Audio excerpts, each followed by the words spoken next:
And we are live.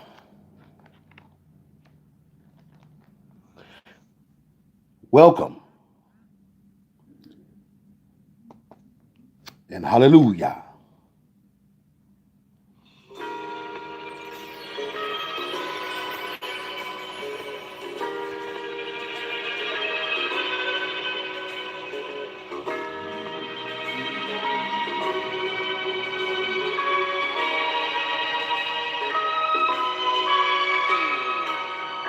I have heard there's an angel of the night. Okay, now we're not playing this song for enjoyment's sake because, for whatever reason, whenever I do a lesson, such as last week's lesson, where my intention is to cause for your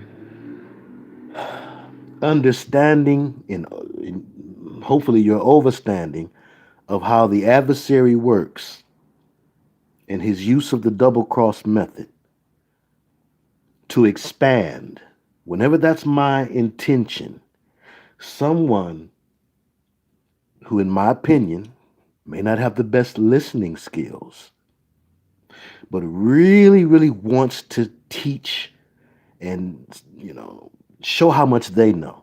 Someone misses the entire point and regurgitates information that I already have and most of the people here already have. And they miss what's trying to be conveyed to you that perhaps you don't have. That's always my point. So, last week's show, my intention was to get you to think outside of the box and to question what if the narratives we have been given concerning a great number of things were all contrived.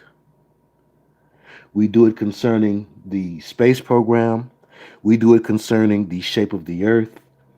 We do it for the songwriter's secret concerning the meaning of the lyrics.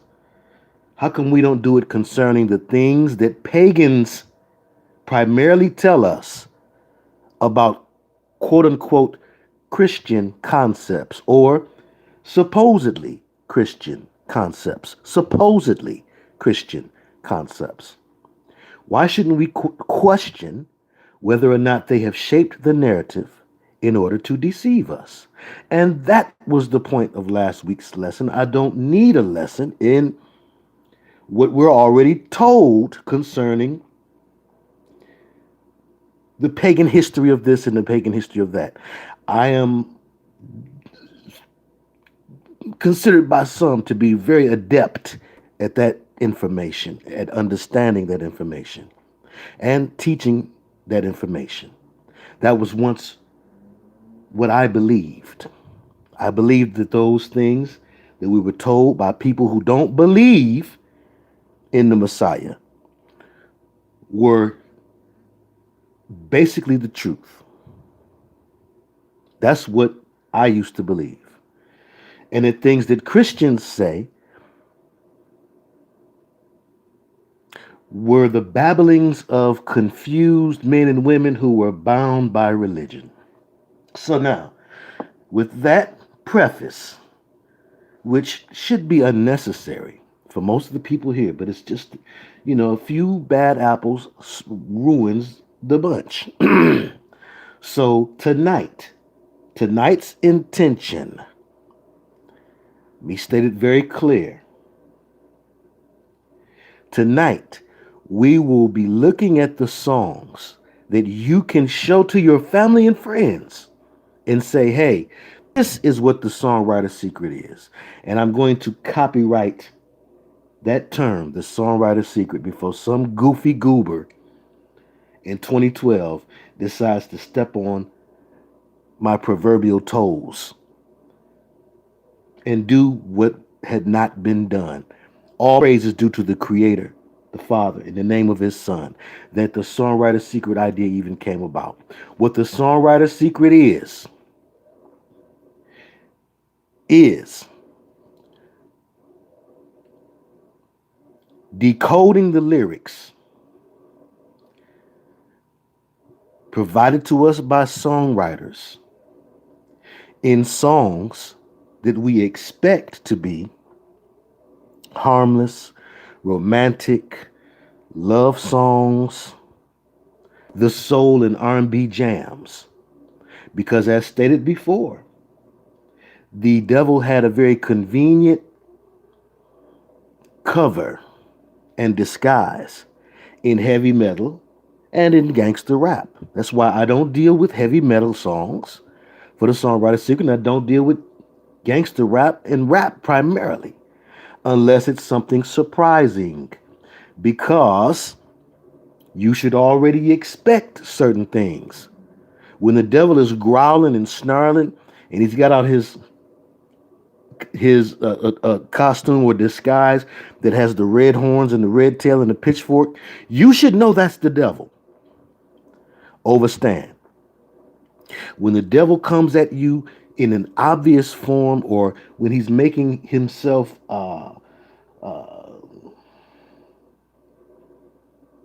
known for whatever reason, when he is obviously showing you, hey, it's me, the devil, no one should have to teach you anything. You should, by instinct, see that disguise, because that's a disguise too. You should, by instinct, see those things and say, okay, I'm going to go the other way. It is when he's subtle, more subtle than any of the beasts of the field, as it says in Genesis. It's when he's subtle that we need some help. And iron has to sharpen iron so we can decode these things. Do you understand? Do you understand? Somebody strike that like tonight. We have 38 folks in attendance. 13 have hit that like.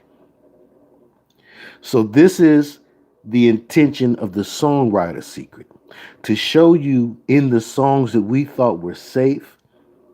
And just to speak for a minute to folks in my community, now if y'all tell the truth and shame the devil, you know you used to say, oh, that's that white folks stuff, worshiping the devil in music.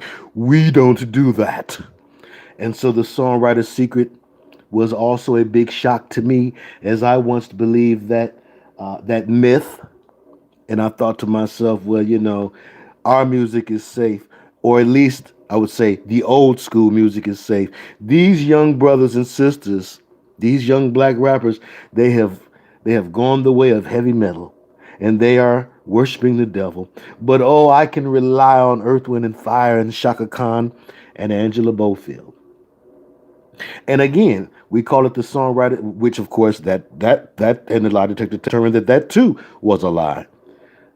Which again, that's why we look at the songwriter secret, because in theory, it's only the songwriter that has to know. In theory. Of course, as we have examined these songs, we've seen a lot of evidence that usually the singer is complicit in some form or fashion. There's no way you could keep singing this devilish song, whether it's, you know, deceptively devilish or outwardly devilish. There's no way that just and true Almighty God would allow for you to keep singing this song night after night on tour and all over the world, and you not get any inkling that something is amiss. There's no way that would happen, not in a world where a just God is still in control of things ultimately. He gives the devil his room to breathe. He gives us free will.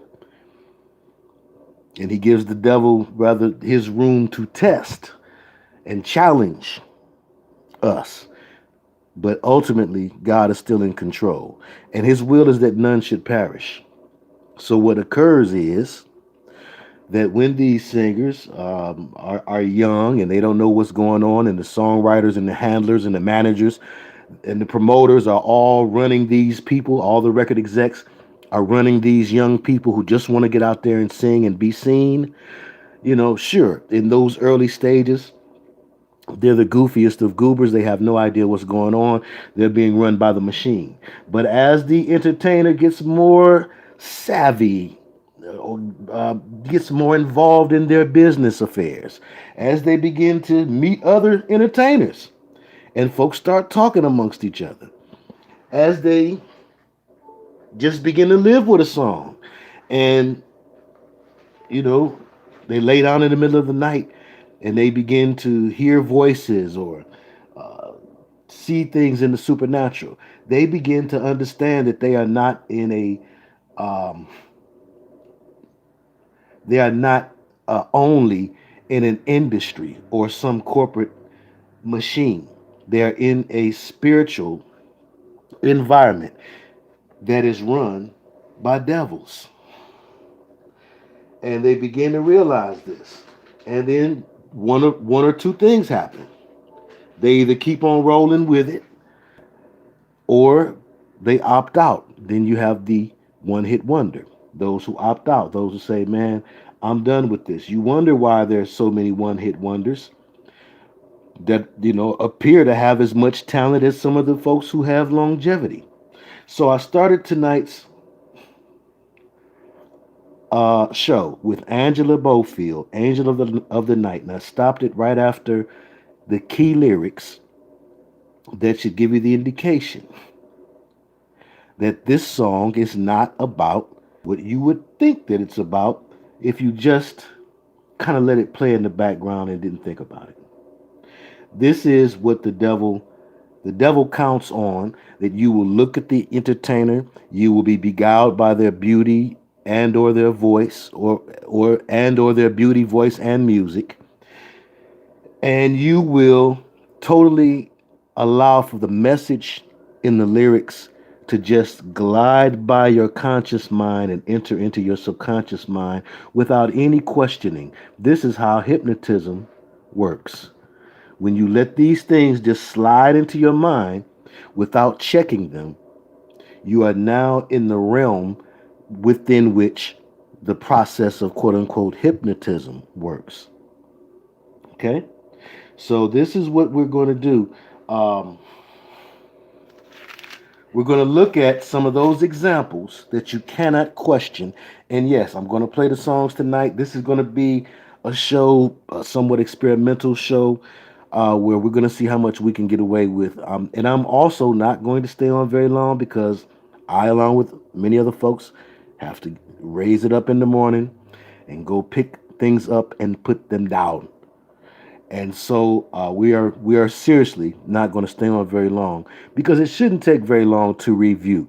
So this is like one of those days in class where it was during the break or right before a break or right after a break, and y'all just kind of did a little review, and then maybe the teacher sat on the edge of the desk, and just kind of chatted with you a little bit, and y'all got out of there early. So that's what I intend to do tonight, okay? And again, just kind of give you some tools because a lot of you have mentioned, hey, um, I try to show my cousins or I try to show my friends about this, no avail. You know, well, I will say this also: with most spiritual issues, everyone who is meant to receive understanding, enlightenment, acknowledgement, those who are meant to receive knowledge and have acknowledgement of what's going on, those are people with eyes to see and ears to hear. As the Lord Jesus Christ spoke about that many times, those who have eyes to hear, pardon me, eyes to see and ears to hear. That means basically everybody's not going to get it. There are some people who are already predestined, predetermined to wake up, quote unquote, and to see the devil's deceptions. And unfortunately, even the wicked are made for the day of judgment. There are some people who just won't see it. And we hate when we find out that some of those people may be our friends, family, and loved ones. So I'm going to give you the best tools I can give you tonight to aid you, which means we're going to go over some of the songs that we've already went over, as opposed to doing a lot of new and questionable songs. It's not good to introduce someone to the songwriter's secret through a song where they have to stretch their understanding. So I want to use some of the obvious examples, okay? And then yes, I'm going to look at a couple of the songwriter secret suggestions that were already sent, one by the real Karen, just a couple of them, because again, let me repeat, tonight's episode is to give you a better understanding of how to pass on what the songwriter secret is to friends and loved ones. So, one example that came in shows past was from our sister Lady Soul, who introduced me to this particular song. I had already had a technique or a list of songs that I knew were successful in my attempts to show family and friends the songwriter secret. There were some songs that were more undeniable than other songs. Then once you have an ear for the songwriter secret, you can hear it in a plethora of songs, and you also begin to see that the devil has many different ways to administer the songwriter secret. Some songs, as we looked at with Love TKO, are all about spreading Luciferian philosophy and ideas. Some songs like This Is It by Michael McDonald and Kenny Loggins require more of a sixth sense, if you will, or an understanding of the feeling, that the Luciferian inspired songwriter is able to produce and create, and not let yourself get carried away by the beat or carried away by whatever your affinity for the artist, but to really get in and feel the spirit behind the words. There are songs like that and examples like that. Tonight, I want to give the most basic and elementary examples. And when I say that, that is no slight to those who may have given us these songs. That's what you want when you're dealing with something so difficult to convey to others. It's very difficult because if I would, again, as I showed before, if I would look down into the comments of this Angela Bofield song, you will find things like, oh, this is when they made real music, or oh, this is when music was pure, and oh, babble, babble, babble. Okay? No evidence of people using spiritual discernment. What an angelic voice. No one sings like this anymore. We assumed great singers would continue to follow the greats of 40s, 80s, and very early 90s. Boy, were we wrong. And again, if you look up under like a Earth, Wind, and Fire, oh boy, you get people really caught up in the spirit of nostalgia. And yes, it's true that um, oftentimes too, and there's a lot of things that we can bring into the conversation about entertainers. The way that the devil uses their vessels while they're young and vibrant and attractive, and then he tends to drain everything from out of that vessel. We've seen that many times. Oftentimes, artists end up sick, um, for a variety of surface reasons or exoteric reasons, but we can always say esoterically it's because they're, they become drained. They get drained by the business, uh, to word it lightly. But the heavyweight thing is that this business is a mind control system, a Luciferian mind control system, where Lucifer and his spirits do indeed inspire the entertainers and the singers, the songwriters primarily, to write song lyrics that honor him, that worship him. And when these entertainers, when these songwriters are given spirit guides, the spirit guides are seen as the inspiration behind the singer's success. And so songs are also written to glorify the spirit guide, which we know and understand is nothing but a devil, what folks know of as demons. So Angela Bofield, Angel of the Night, is one of your top 10 songs I could show to relatives and loved ones, and they would not be able to say, this is just a love song. We looked at the lyrics before. I invite you to look at the lyrics again yourself. I unapologetically will say that is without a doubt a top 10. That's a top 10. Thank you again, Lady Soul. That is a top 10 example of a songwriter's secret song that you could show. And there's another song, Angel of the Night, by the Steel Drivers.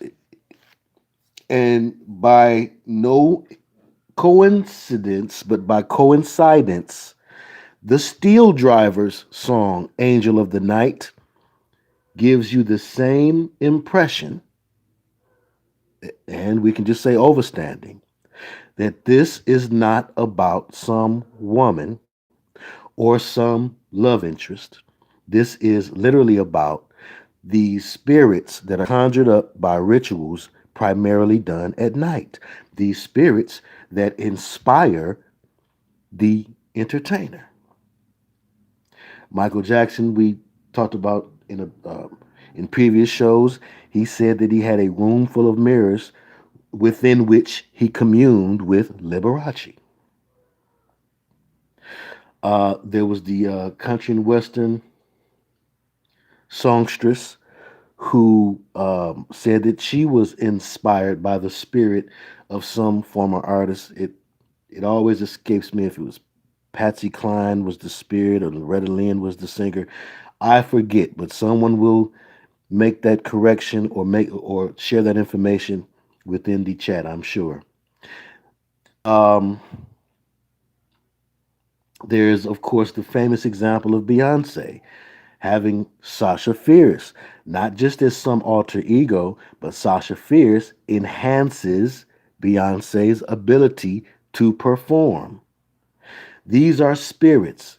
Now, when these artists engage themselves in the rituals, John Todd spoke about the rituals. I told you guys about Proof's explanation of the ritual, praying over the master tape and asking that spirits would attach themselves to the music and be released upon the music being played by the consumers. And that this was supposed to have been something that was done by many great artists. So, and that's only one form of ritual. But once these entertainers get themselves involved with and intertwined with brotherhood members who work with them, why do you think A&Rs and all the various handlers are so in tuned to the personalities of these entertainers? Because they are recruiters looking for, listen to me, looking for new vessels for these old spirits to inhabit. Why we see all the time the spirits drain the life force out of the vessels, the legendary vessels, in most cases. Then we have cases like Prince Rogers Nelson and others where it appears that for some reason they're remaining young. That is when it's important, or they remain to appear at a particular age. That's when it's important for that particular star, quote unquote, for that particular star to shine and continue to lure people in because of their look. So, sure, the devil will make sure that they maintain and retain that look so that they can continue to use their looks to draw people in. But in most other cases, over time, the adversary will draw and drain their youthful energy and vigor and looks away from them. But okay, so I just gave example number one, Angel of the Night by Angela Bofield, and by coincidence, we find that there's another Angel of the Night by the Steel Drivers. So, you in your leisure time, you who are serious about showing somebody the songwriter's secret, play the entire song, Angela Bofield, Angel of the Night, pardon me, and read the lyrics along with somebody who may be receptive. And you may just end up winning a soul. There are folks who said to me that they have come to the Lord, they've come to Christ because of the songwriter secret. Why? Because for some folks, like myself, I was once this way. You have to be shown that the dark side exists to be scared enough to run to the light side. Or as I've heard it said, there must be a God because I bumped into the devil. So for some people, they need to bump into the devil by way of, figuring out, wait a minute, all these songs I used to love, these artists I used to revere, there so many of them, we won't say all, but so many of them, 95%, have made songs that are just odes to Lucifer, or songs that are nothing but ways to promote his ideals here on planet Earth. Yes, that is true. Once you realize that's true, it wakes up a lot of folks and makes them see, okay, he really is subtle. I figured that he'd be in heavy metal. I figured he'd be in Lil Uzi Vert's music, Lil Uziver. I figured that, but I never thought that I would find him in a song by Angela Bofield. Okay. In his Queen Mother Goddess disguise, of course. You're going to have to explain that to somebody. How the devil has for eons known that the way to really beguile man is through the visage or the disguise of a woman. That's the best way to deceive man. Okay? Women will follow a beautiful woman, and sure enough, so will men. But Angel of the Night by the Steel Drivers. Now the music's playing in the whiskey saloon. It comes through my window like a favorite tune. Again, this is not Angela Bofield's. This is just to show you, to show and prove that, hey, this is not a fluke. These entertainers know who the Angel of the Night is. The same thing as the Queen of the Night. Now the music is playing in the whiskey saloon. It comes through my window like a favorite tune. I can walk down the stairway, I can walk down the street and lay down my money, but it's not what I need. Let me fly on your wings. Rise above these earthly things. Make it all be all right. Angel of the night. Angel of the night.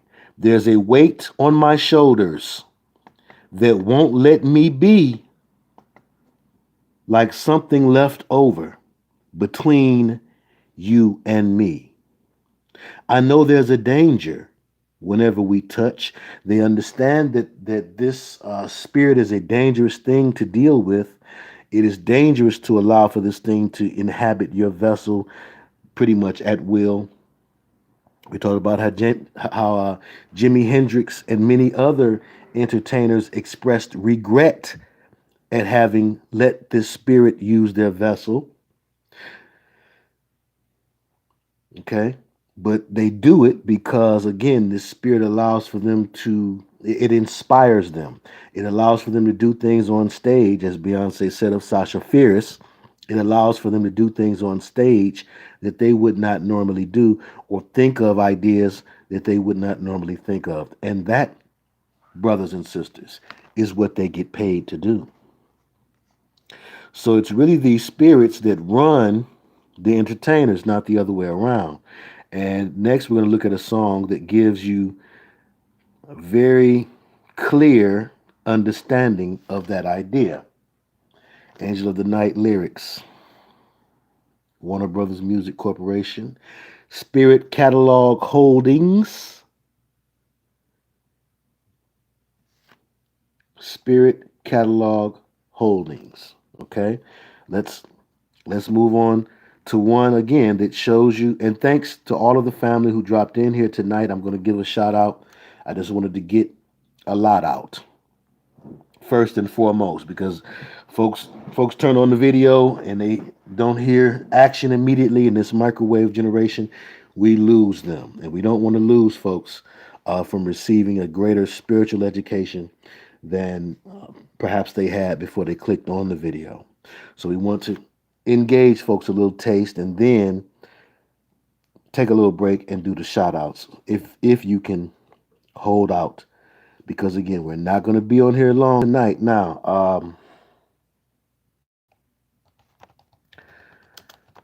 a song I know we cannot play because I've already tested the waters concerning that. But another on the top 10. Somebody keep count for me because I may go past 10. My intention is to stop at 10 and get off here tonight. That's my intention. So somebody kind of be the time police. Okay, wrapped around your finger by the police. Wrapped around your finger by the police. The reason it's on the top 10 is because this particular song, especially if you accompany the video with it, again, we cannot play it because they will definitely flag this video for that. And I thought that was interesting because there were some songs that they would definitely flag my videos for, and others that seemed like they would kind of let it go. So, but if you play the video along with it, you'll see some things in the imagery within the video that will help you to understand. Oh, okay, this is not. He's not talking about what I thought he was talking about when I was a young guy watching Casey Kasem's video show, and every week. And none of the top 10 this week is Wrapped Around My Finger by Sting and the Police. No, it's not about a woman who had him wrapped around her finger. That's what I thought growing up. And again, the imagery, as we looked at last week, we saw the imagery of the candles burning in the Anita Baker song, was that Sweet Love? We looked at the imagery of the video and thought about the lyrics of the song and how they didn't go together and they didn't seem to go along. Not if you think about the song in terms of a love song like you are trained to do. Again, what I'm always trying to bring to you is the ability to think differently than how you're trained to do. Even as a truther, you've been trained to think a certain way.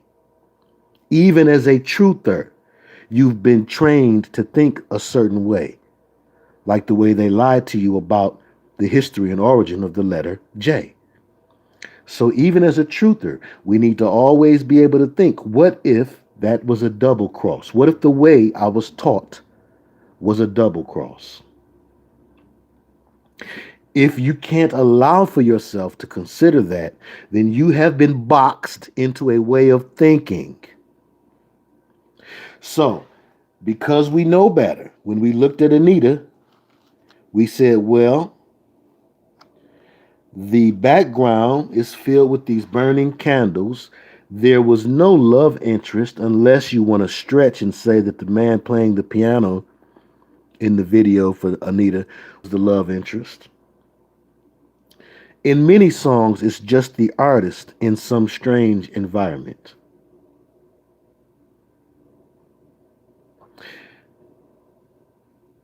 There's a strange scene being played out if you look at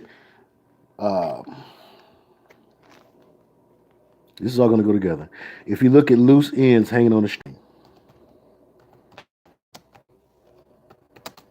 which is a duet, and we are trained to think always, we're always trained to think that when it's two singers and it's a male and a female, we're always trained to think that the man is singing to the woman and the woman is singing to the man. Sure, oftentimes in a duet, like what once was the case with Renee and Angela, and then later was the case with pardon me, with Angela Winbush and Ron Isley.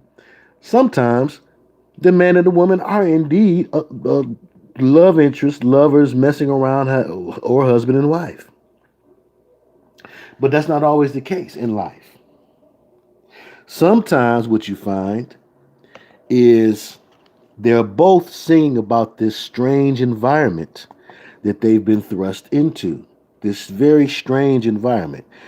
In the song Hanging on a String, they're in this strange environment with these strings or these cords hanging up all around the room. Now, again, we can assume that the man, the producer, I forget his name, is singing to the female lead singer. We can assume that. That's an assumption. But really, what's happening is they're both singing about this bondage. This spirit keeps you lingering. It keeps you in bondage. Hanging on a string goes right along with wrapped around your finger. Do you understand? The bondage, the cords. You can also marry that idea or piggyback from that into Ashford and Simpson's It Seems to Hang On, when old Nick Ashford and Valerie go into this loose me, loose me, loose me. That was such a chilling moment when I first heard that, and the Lord had taken the stoppers out of my spiritual ears. So all three of those examples, again, can all help you to understand what's being told to you and wrapped around your finger, okay? Does that make sense?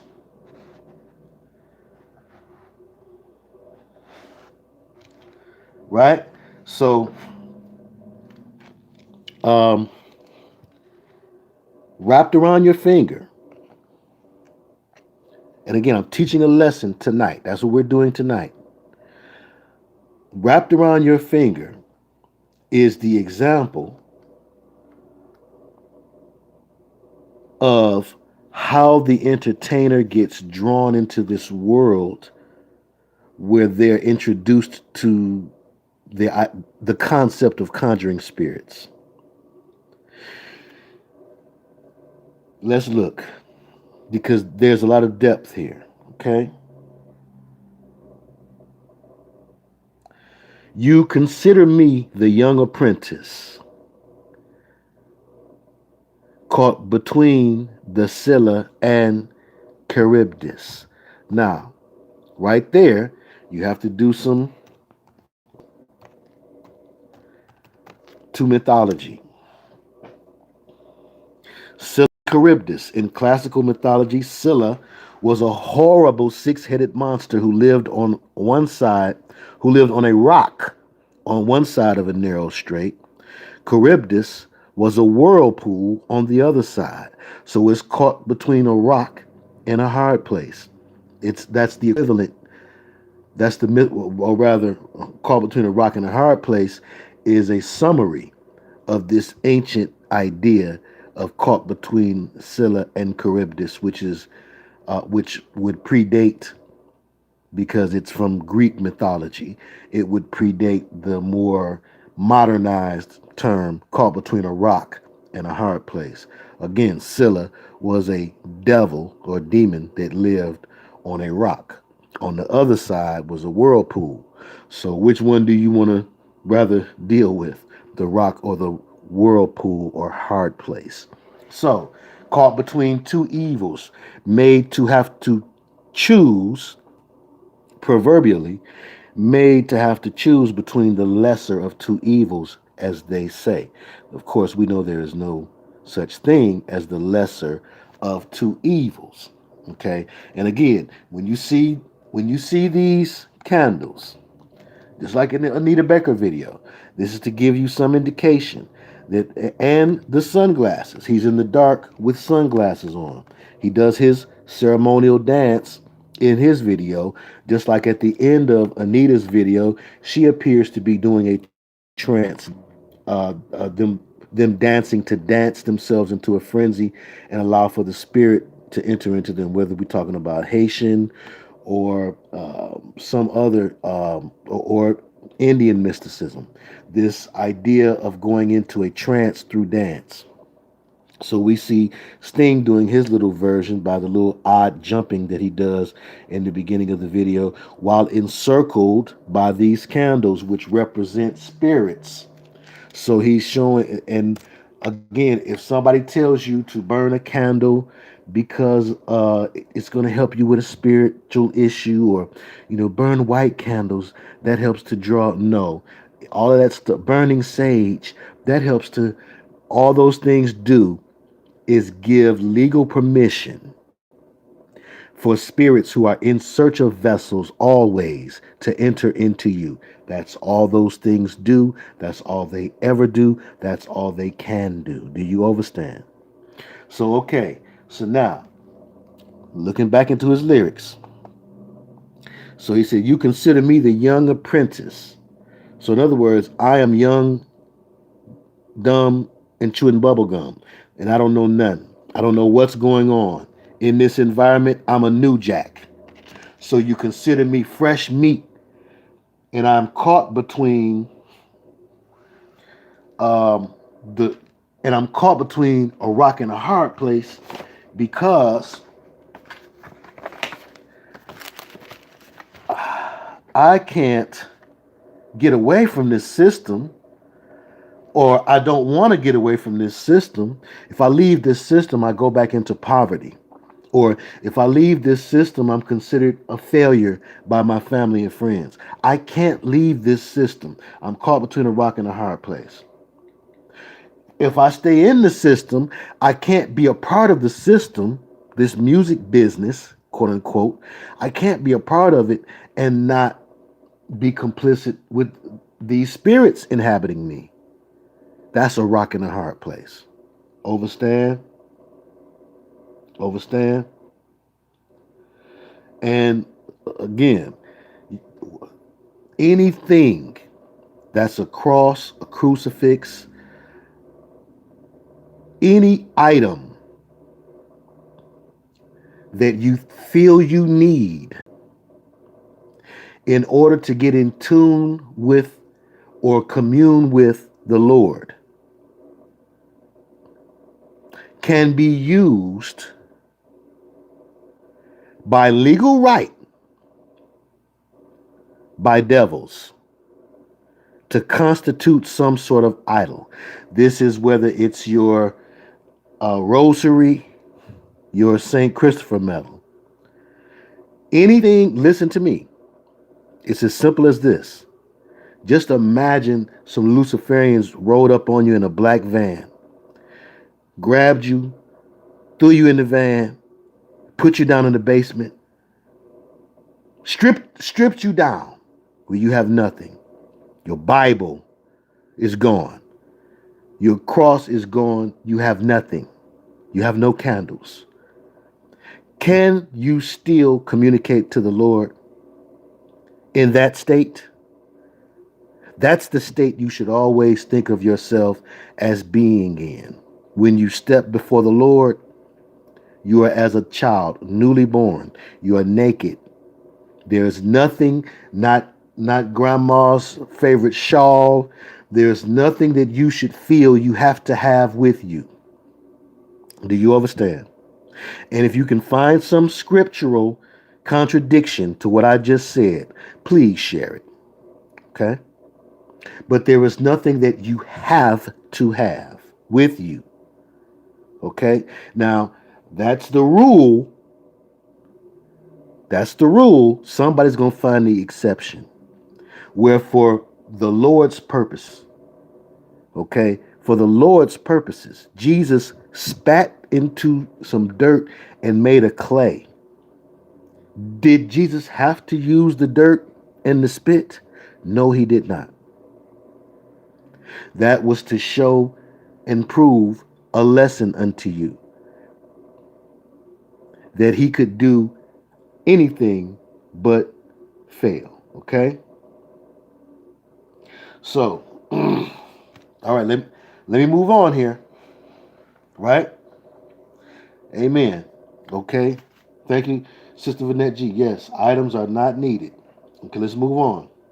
Unplug them is in the house. Thank you, Lord. All right, now let's move on. So now, here is Sting again telling the tale of how it is that you get your tail caught in this proverbial hell. How do you get caught up like this? Right? You consider you consider me the young apprentice, caught between the Scylla and Charybdis, hypnotized by you if I should linger, staring at the ring around your finger. Well, Sting is talking about having an affair with a married woman. The goofy cannot be helped here. Okay. Goofy goobers need not apply. Hypnotized by you if I should linger. If I stay around this brotherhood cat, if I stay around this Masonic guy, he could hypnotize me. They are indeed, and especially in the olden days, um, they would be shown the ways of mesmer or mesmerism or hypnotism, which is nothing again but the use of a spirit of slumber or suggestion or witchcraft control to control someone else.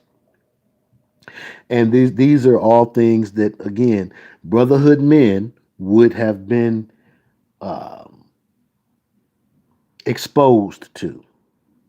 Okay, so if I hang around this guy too long, he may hypnotize me, he may mesmerize me, he may sodomize him, and he's aware that this individual has a power, a charisma, an ability. This individual also has some degree of status because of the ring around his finger. And again, there are, and we're looking at this again from the perspective of how could you make it plain to anyone? Now, again, shall we say it's a brotherhood member or shall we say it's a warlock? We're saying the same thing, but I'm giving you the language that if you use the language that Big Unk, that the teacher is giving you, if you use that language, you will be much more successful at loosening some bonds off your brothers and sisters in Christ. Okay, who will be more likely to give you an ear if you say things a certain way. Sometimes it ain't what you say, but it's how you say it. Then once you begin to show them this understanding, song after song after song, yes, a lot of them don't want to believe that the brotherhood members are warlocks, witches of the male persuasion. We know this, but I'm giving you the wording because I may have been doing this a little bit longer. It's possible. It's possible.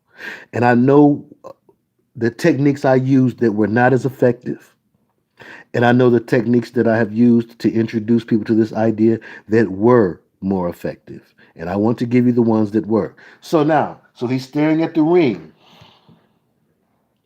Staring at the ring. I mean, it's not my first rodeo. He's staring at the ring around this individual's finger. Again, don't let the black scent fool you. Some of you are just, you can't help it. You've been pre-programmed to think that if I sound like Giles Free, that what I'm saying is much more believable and receivable. You'll sit back and relax and just let me teach. But because you hear this Detroit ghetto accent, you make some assumptions subconsciously, especially if you're not from my community, you make some subconscious connections. You say, oh, that's how black comedians sound, or oh, that's how black rappers sound, or that's how black funk musicians sound. But that's not how a black man of God sounds. A black man of God sounds like this. And God said, right? I don't do that. So sometimes you get a bit thrown. Sometimes you get a bit thrown. You'll be all right. You'll be all right if you just be quiet and listen and don't cast aspersions. But listen. Okay, now look. Look here. And God said, so it says, I have only come. So again, sting is staring at the ring around your finger. So sting is being captivated. Sting is being captivated by this individual's status. He's staring at the ring. Perhaps it is simply a ring with the compass and the square with the G in the center. Perhaps it's more sinister. But whatever the case is, he recognizes that this is the ring of men of renown, men who have a certain knowledge, men who have certain status, and I want that status. So I can't hang around this guy too long. I have only come here seeking knowledge, but somebody turned me on to this place, to this organization, to this guy as somebody who could help me out. I have only come here seeking knowledge, things they would not teach me of in college, not unless I joined a particular fraternal organization, right? Not unless. And again, when I say what I say, I'm always speaking to the rule, not the exception. I thank folks who are the exception and who hear me and who understand that there's a reason I got the mic. But again, we're still human beings in the flesh, and human beings in the flesh have certain predisposed notions and concepts that their flesh has trapped them within, and prayerfully, their spirit man will win. Okay, so I've only come here seeking knowledge that things they would not teach me of in college. Well, no, not as a course. Okay, all right, not as required courses.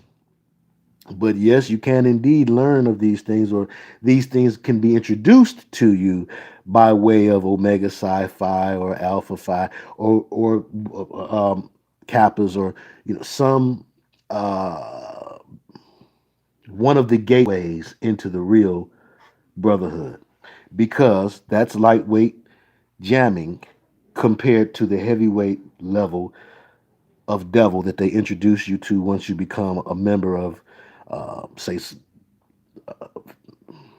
Freemasonry or something like that. And of course, not to discount the Ivy League secret societies. If you go to one of the Ivy League schools, you may be drawn into Skull and Bones. If you go to Yale, you would find out more secrets there than maybe, say, perhaps if you go to Howard University and join Omega Psi Phi.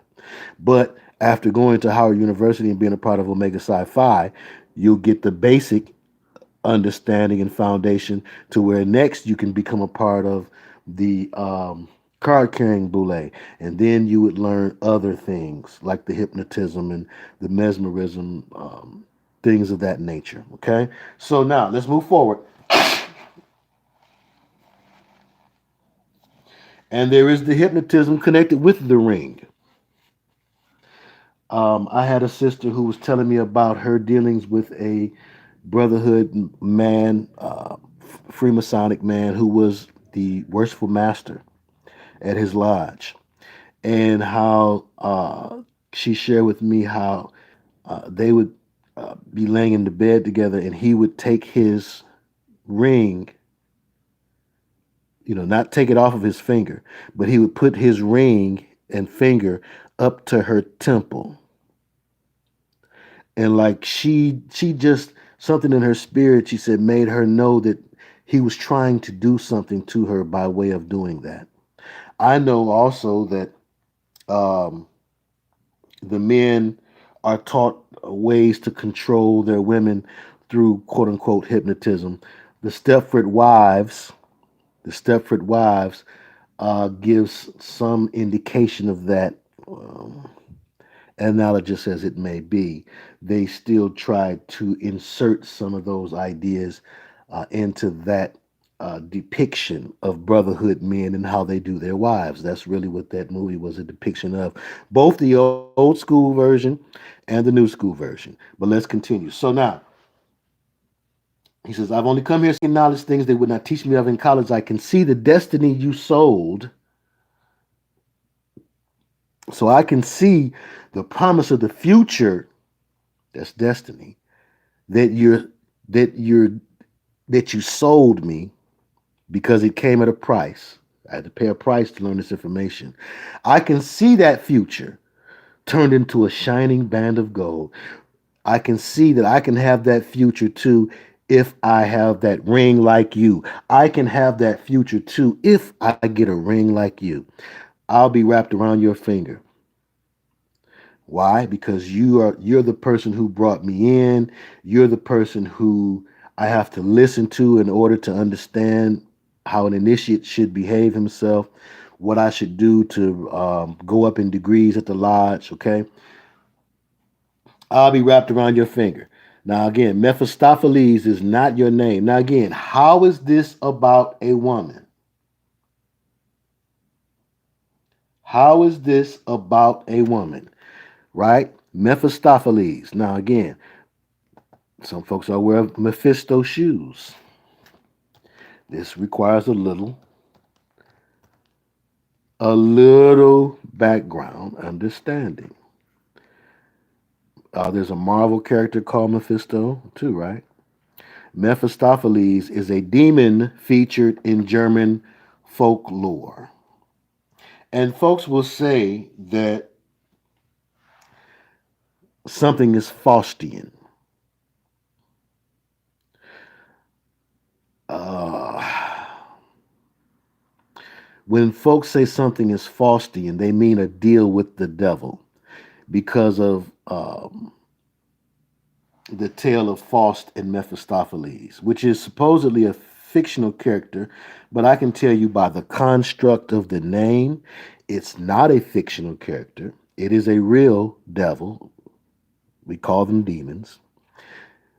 Faust was only the artist, a brotherhood artist, who was used to bring this devil from out of the obscurity of uh, the brotherhood's understanding of the Goetia, from out of obscurity into mainstream.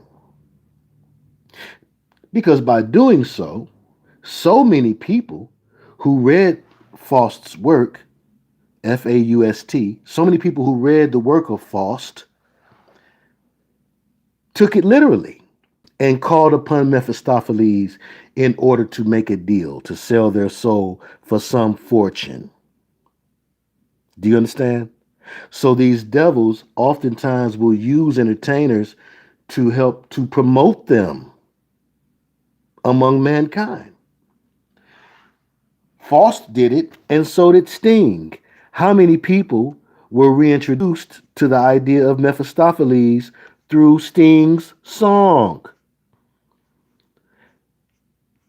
Although I was into those types of things as a young person, I did not recall reading Faust to learn about Mephistopheles.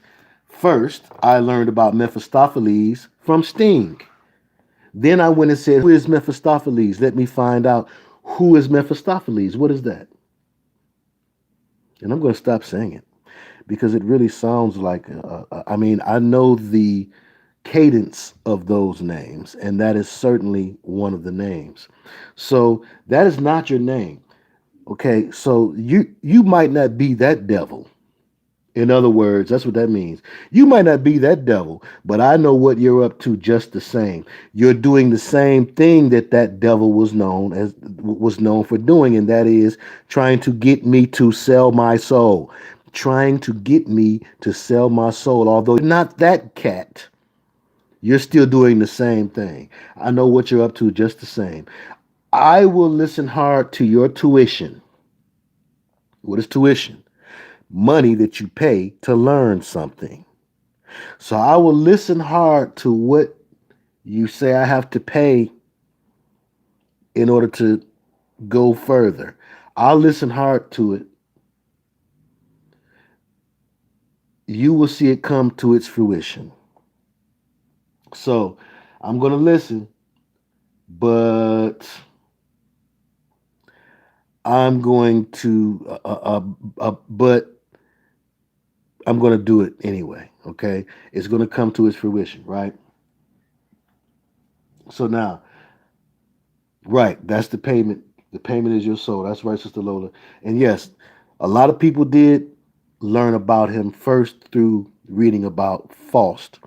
But at the age and stage when I first learned from, um, I first remember hearing it in the song and then back engineering and saying, okay, who is this cat that Sting is talking about?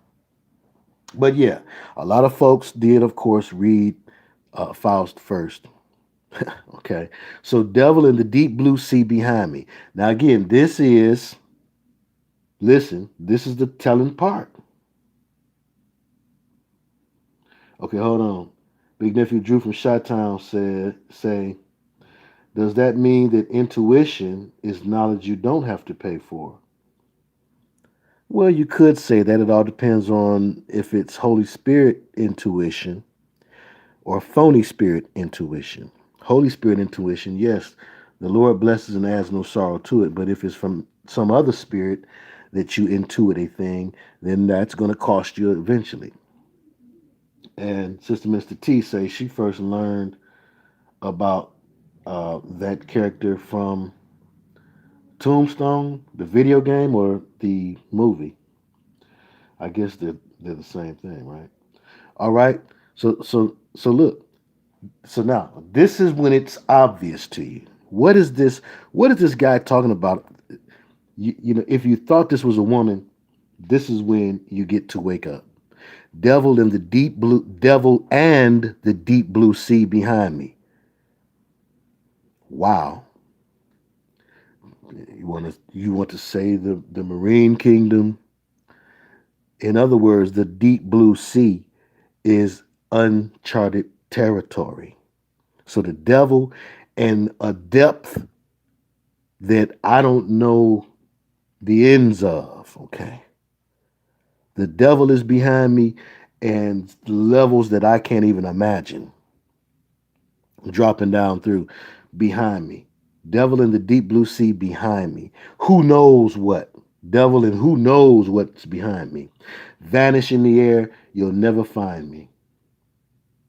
I will turn your face to alabaster when you'll find your servant is your master. In other words, your face will crack. That's an expression.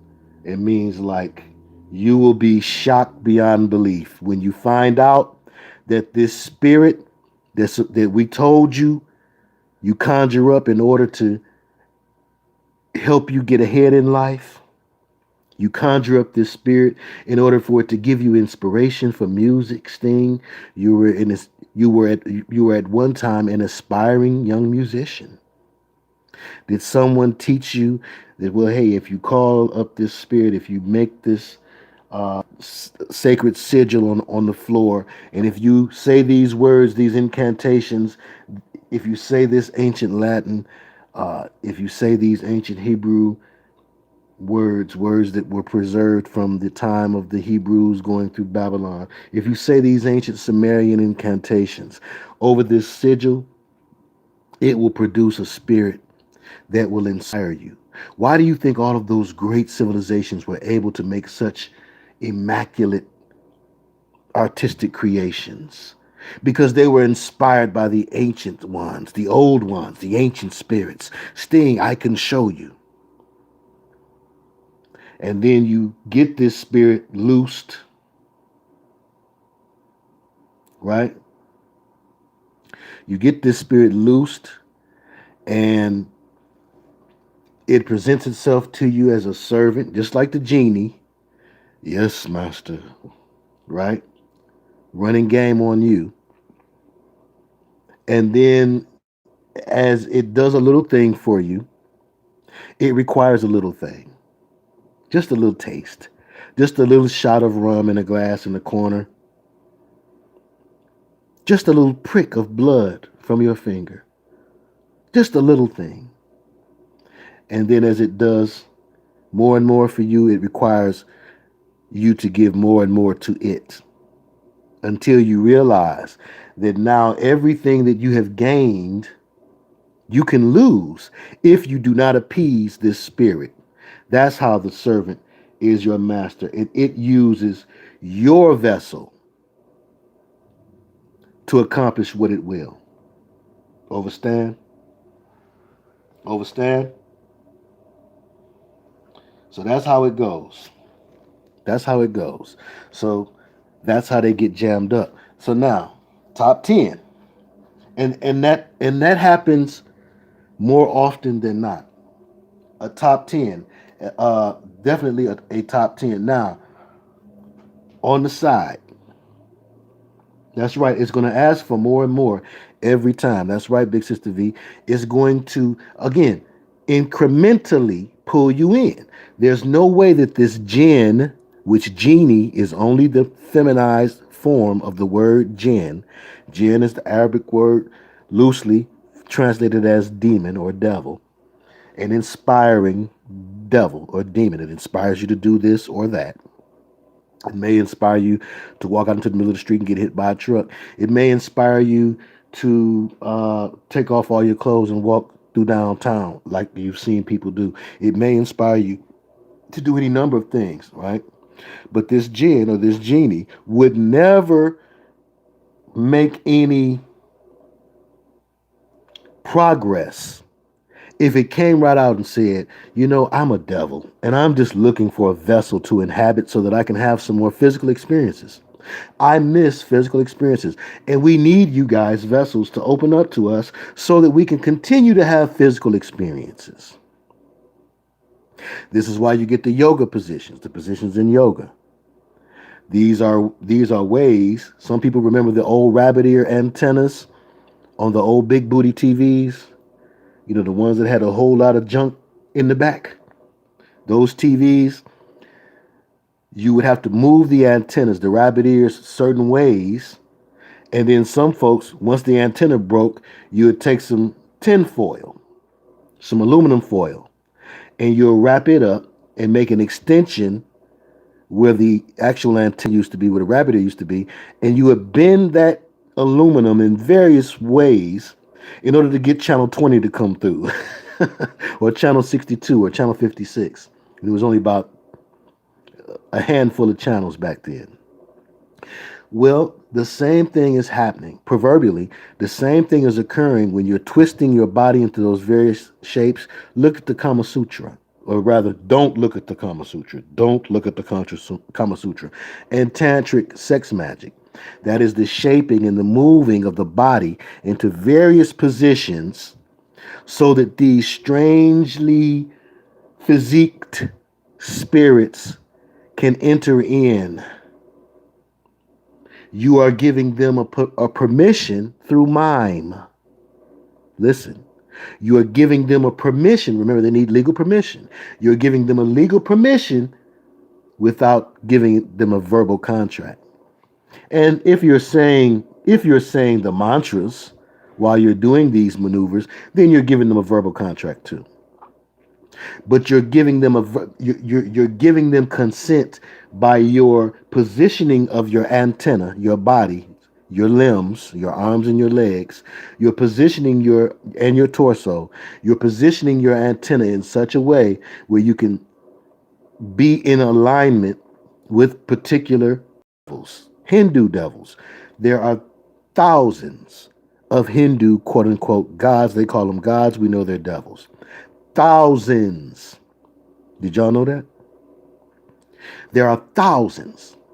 So this is why, and again, I'm talking about the rule, not the exception. Somebody's going to say, well, I'm into yoga and I'm just as pure as the driven snow.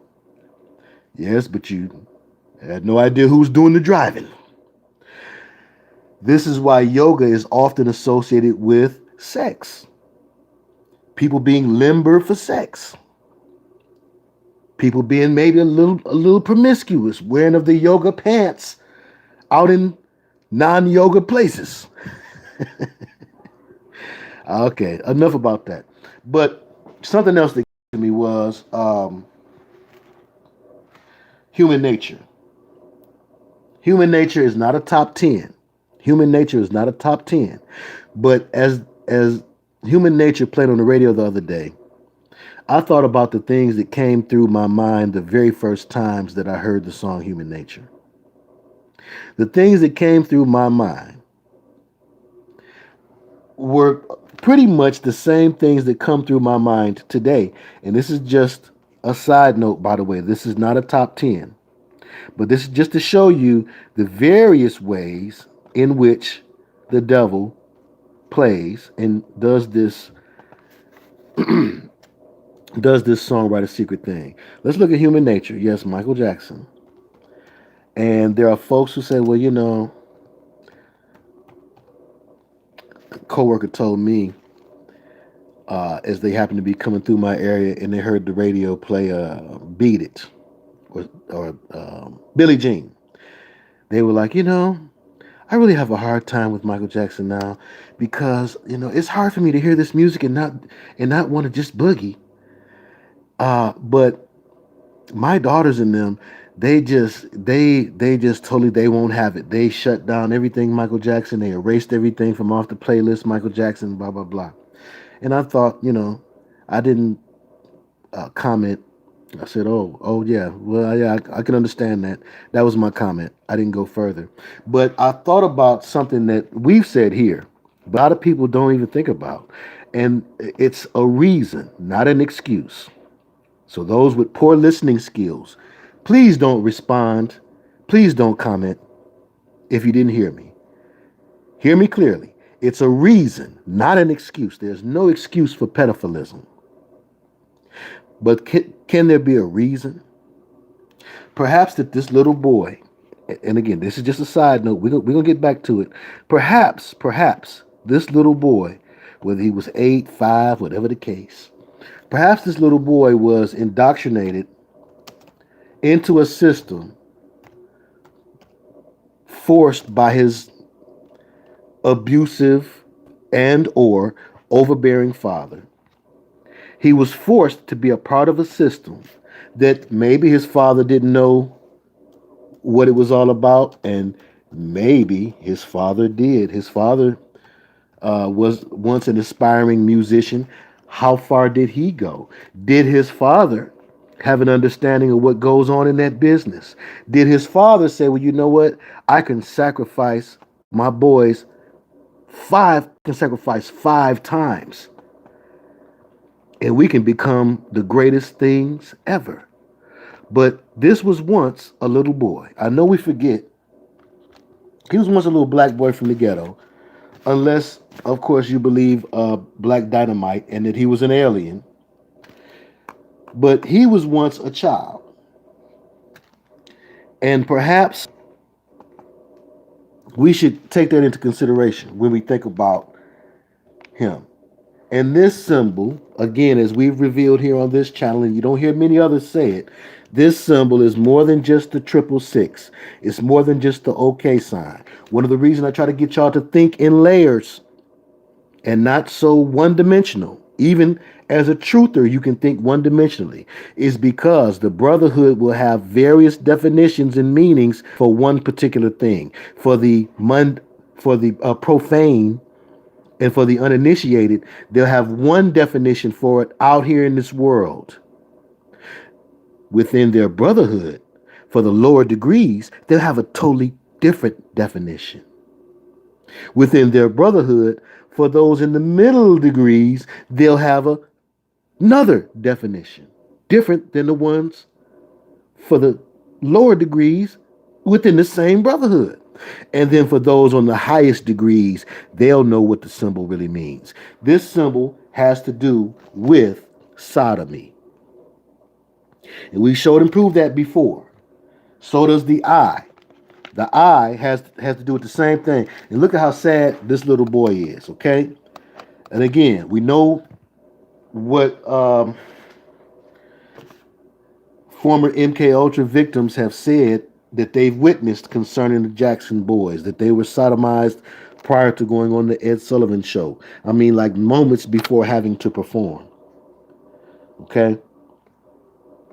So, again, the eye also symbolic because of this. Again, everybody says, well, that's the eye of Horus. Well, do you understand sexually what the eye of Horus means? Because again, sex magic rituals are the number one ways that they tear open the veil, and that's symbolic, even in that wording, that they rip open the veil and they allow for unclean and ungodly spirits to come in. These unclean, ungodly spirits are attracted to the most vile acts. Aleister Crowley talked about how the sodomization of young boys was the most powerful way, or was the key way to open up portals and let in these spirits. So he said,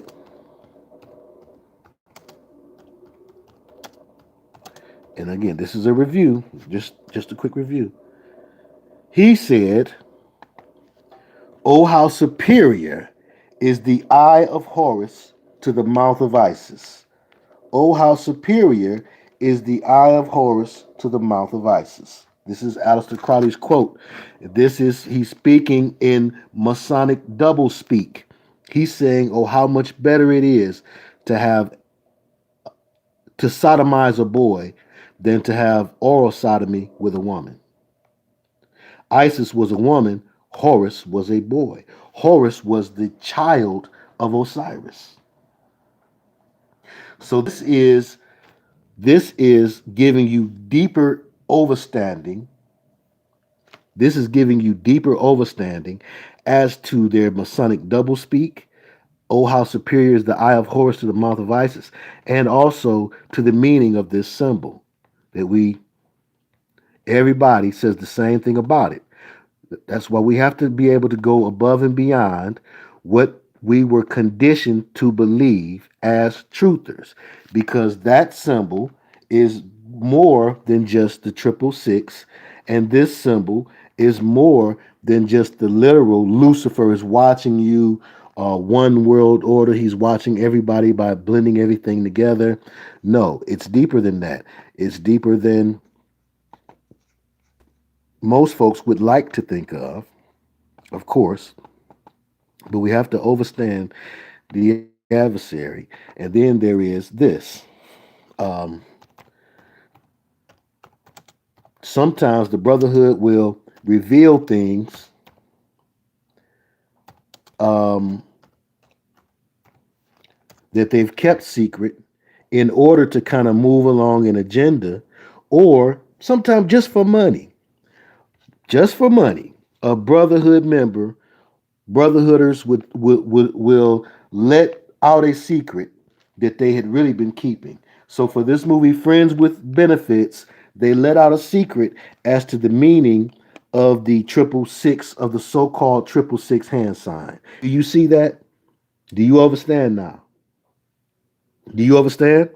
So when you see a male using that symbol, again, here in the Friends with Benefits sign, everyone here knows what that slang term, what that modern slang term signifies and indicates.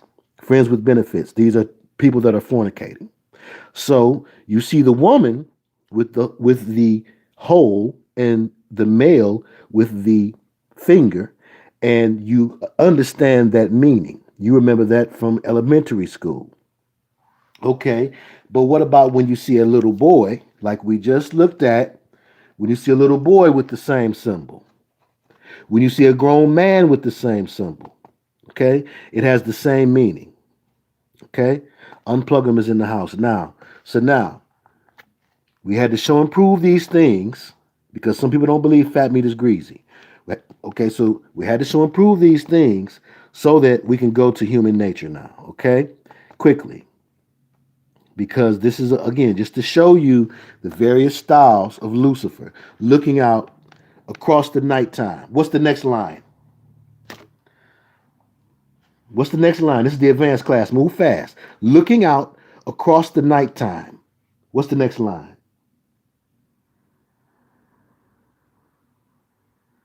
Are you suffering, buffering? Can you hear me clearly? 169 folks in attendance. 87 people hit that like tonight. We have a lot of looky-loos. Can you hear me? Can you hear me clearly? Thank you, follower of Christ. Thank you, follower of Christ. Somebody was listening. Okay, so what does that tell you? What does that tell you? The city winks. The city winks. A sleepless eye. I just got finished showing you the meaning of that. Okay? So now do you understand? I like living this way. I like loving this way. Right? Right? Have mercy. Do you understand? Looking out across the nighttime, the city winks a sleepless eye. A sleepless eye. I just showed you the sleepless eye. The eye of Horus, aka the brown eye. Wake up, wake up, wake up, wake up. Unplug them is in the house. The city winks a sleepless eye. So now he's getting this urge. He's getting this urge in the middle of the night to engage in homosexual sex.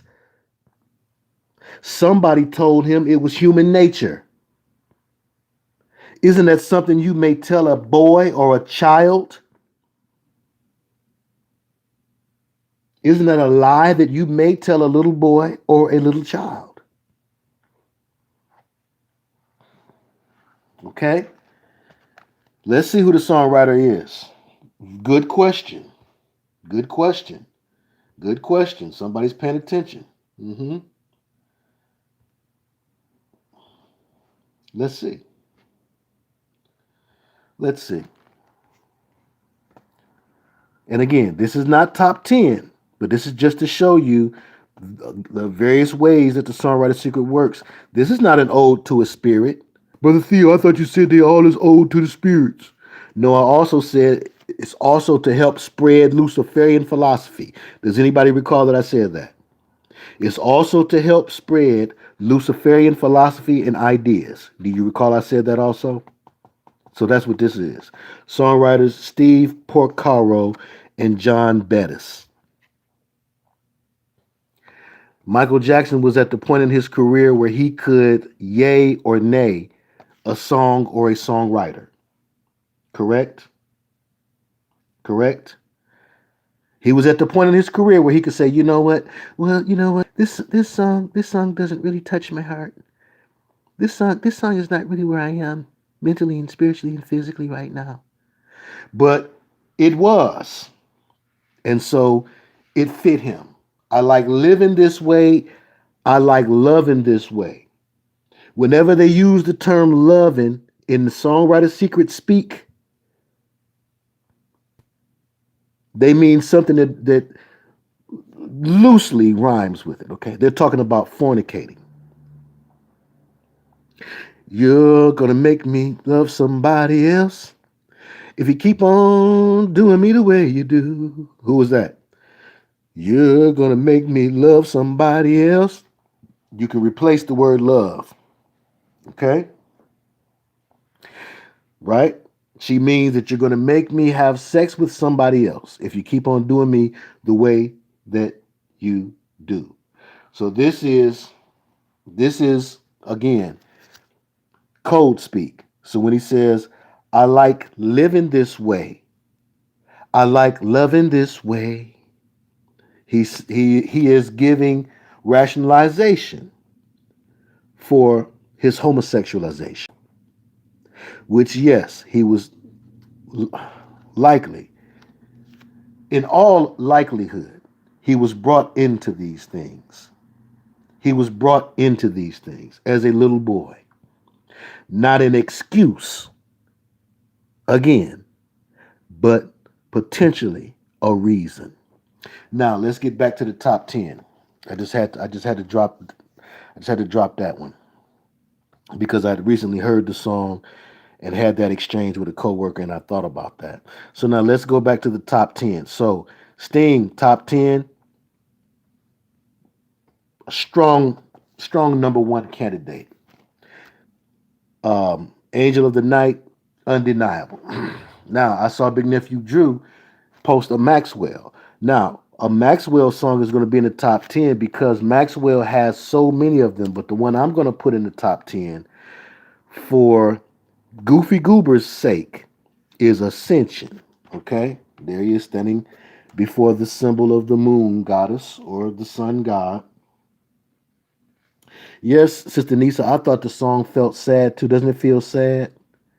And it almost feels like he's crying out, oh why, in the beginning, right? If they say, why do you do that, Michael? Why do you like to have sex with men? Why the homosexuality? Tell them that it's human nature. Okay, but now Maxwell has so many of them. I'm going to propose Ascension as number one.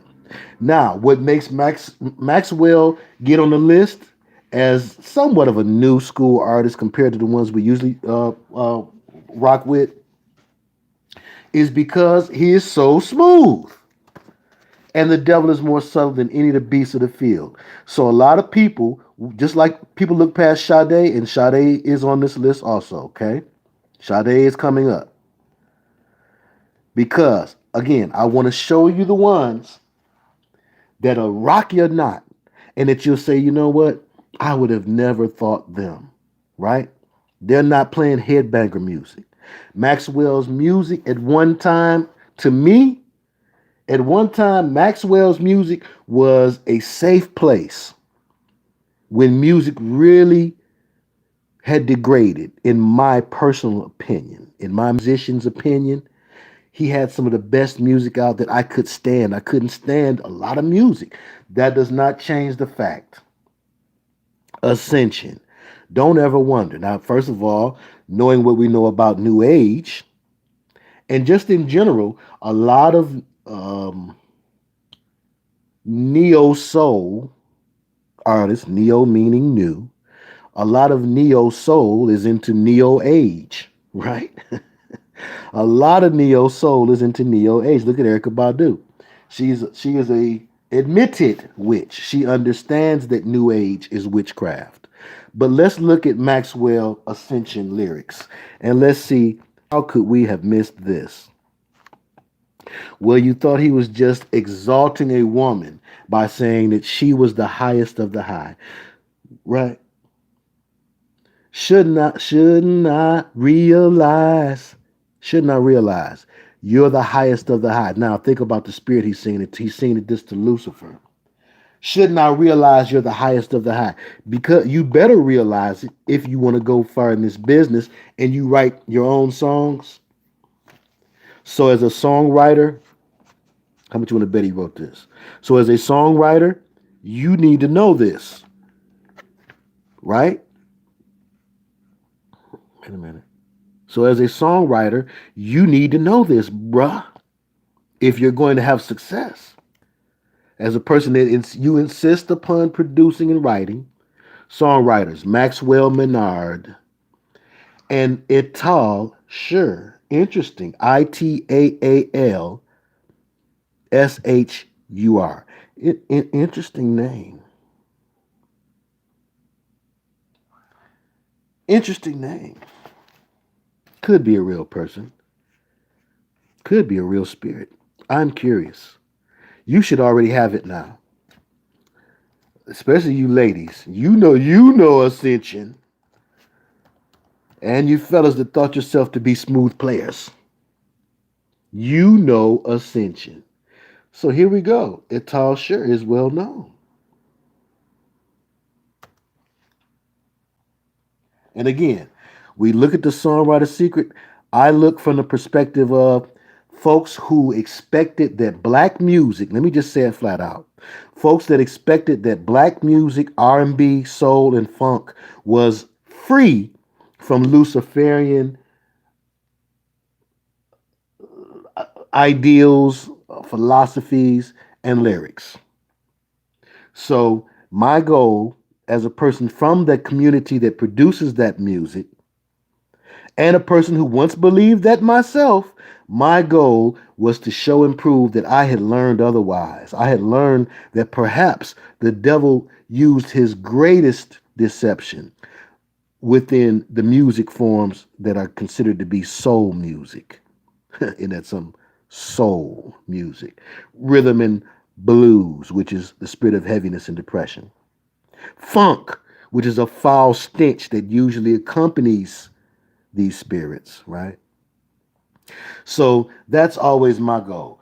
Elton John, you should already believe Elton John has some lyrics to the devil. But were you thinking about Sade? How about Maxwell? So that's why we do these. And even with Sting and the Police, that was a song that was popular. It was popular enough to be played on the radio stations in Detroit that we listened to.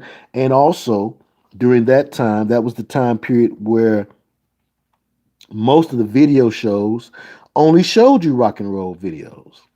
Sting and the Police were known for having music that had more of a uh, soul R&B edge to it, and so some of their songs did indeed cross over to quote unquote urban radio or black radio. So I knew that song very well as a child growing up. So when the Lord revealed unto me the songwriter secret through me listening to R&B and soul songs, I also naturally I had to look up some of the songs that I grew up with and that I liked as a young man. And one of those was Wrapped Around Your Finger. So okay, so Maxwell, we got it, right? Maxwell, we got it. We got Maxwell. We understand Maxwell, right? Do we even have to do it? Do we have to do it? Okay. Yes, we'll do it. Let's do it. It's in the Songwriter Secret movie. Again, you can find the Songwriter Secret movie. You should still be able to find the Songwriter Secret movie. I left a downloadable link inside the community section. If you just type in unplug them, nothing else, just type in unplug them, UNPLUGEM, type it into the YouTube search engine. Type it into the YouTube search engine. When my logo comes up, click on that logo. When it takes you inside of my channel, go to community, click on community, scroll down, maybe 10 postings. Maybe that was 10 to 15 postings ago. I posted the Songwriter Secret, the movie. It's in the posting, in the title. Here's the Songwriter Secret, the movie. And you can download it to your computer. And we go through a lot of these songs, or some of these songs, in that movie. Again, because with the movie, my intention was to show you the ones that you could show other people, the ones that were undeniable. So it happened the moment. It happened the moment when you were revealed. It happened the moment when you were revealed, Lucifer. The moment that it was revealed unto me that you was behind this business. Because you were a dream that should not have been. Was it revealed unto him in a dream? A fantasy real? Or was it that this dream that he had of being a superstar shouldn't have even been? It's a fantastic thing, a fantasy that you want to get paid exuberant amounts of money to entertain people to sing and to dance when people who do hard physical labor or people who do labor such as teachers and firefighters only make a small percentage of what you make simply by entertaining. That's weird in and of itself, right? 174 people watching, 116, hit that like. Strike that like. Strike that like. If unplug them is smoking the mic. Okay? All praise is due to the true and living, the father of Abraham, Isaac, and Jacob. In the name of the Lord and Savior Jesus the Christ. So now it happened the moment when you were revealed, when I finally saw that you were behind this thing, because you were a dream that should not have been a fantasy real. A fantasy is something that is, well, of course, it's something that's not real, but it's something that usually involves a lot of things that a person may want and desire, you know, that perhaps no one is able to receive all of these things that they want and desire. But in this fantasy, you get to have a lot of things that you want and desire. It's almost like giving a child everything they want and desire. What's going to happen to that child? Same thing that happens to these artists. So you give me this beating, baby, this rhythm inside. Okay, hold on. Is that what it says? Do we want to contend those lyrics? Because I don't recall that being beating. But if it's beating, oh boy. But regardless, we know that the devil does inspire them and give them the rhythm. Do you see? And you made me feel good and feel nice and feel loved because, again, this jinn, this genie does not come up to you in its uh, red suit with the red horns, pitchfork, and tail. It comes to you like a helpful spirit, a spirit guide. And it does make you feel good and feel nice and feel loved and feel empowered. That's why so many people are being drawn to the dark side of witchcraft by any other name. I don't care what name it is. You wrap up your head like Erica Badu if you want to. You can put on a Professor X hat if you want to and think that you're getting more in touch with the spirits because you're communing with the ancestors. You've been deceived and you're bringing in devils through your tarot card reading, through your pouring of libation to the ancestors.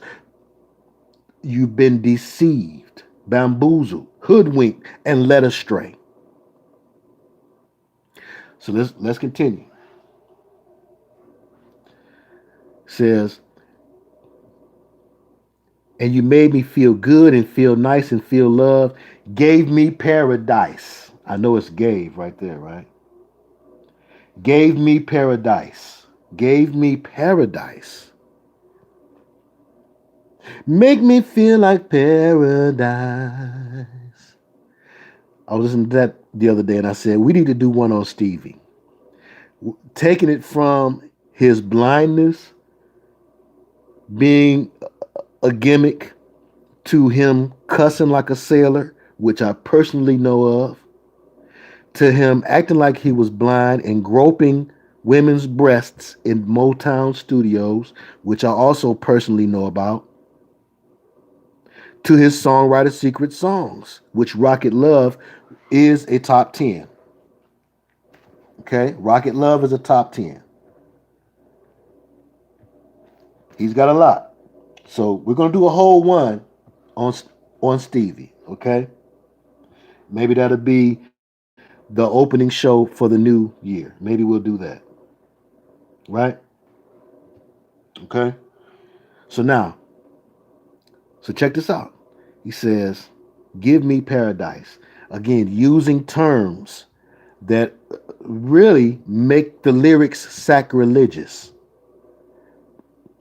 You know, to call a place Paradise Valley and then put up casinos in it and let it be a place where whoremongering flourishes. That's sacrilegious. Just like making a song that, at least exoterically, is about, you know, your worship of some woman. Exoterically, at least, this is woman worship. But we're looking at the esoteric. We're looking into it, and we're going to realize that this is Lucifer worship like all the rest. Now look, and you made me feel good and feel nice and feel love, gave me paradise. The idea of paradise is spawned from the idea of the Garden of Eden, or the idea of heaven, this perfect place. There is no human being that could give you a perfect place.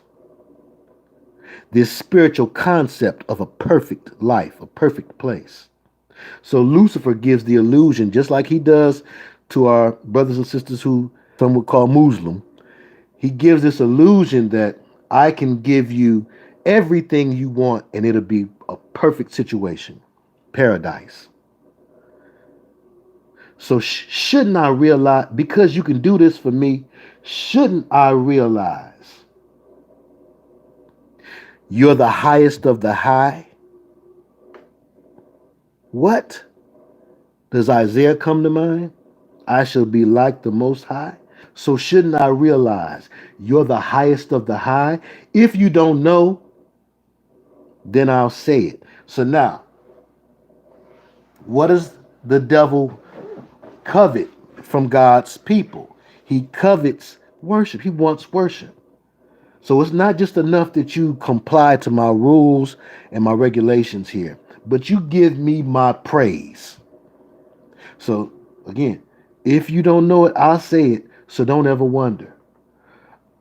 I want you to know that I see you as the Most High. I see you as the highest of the high.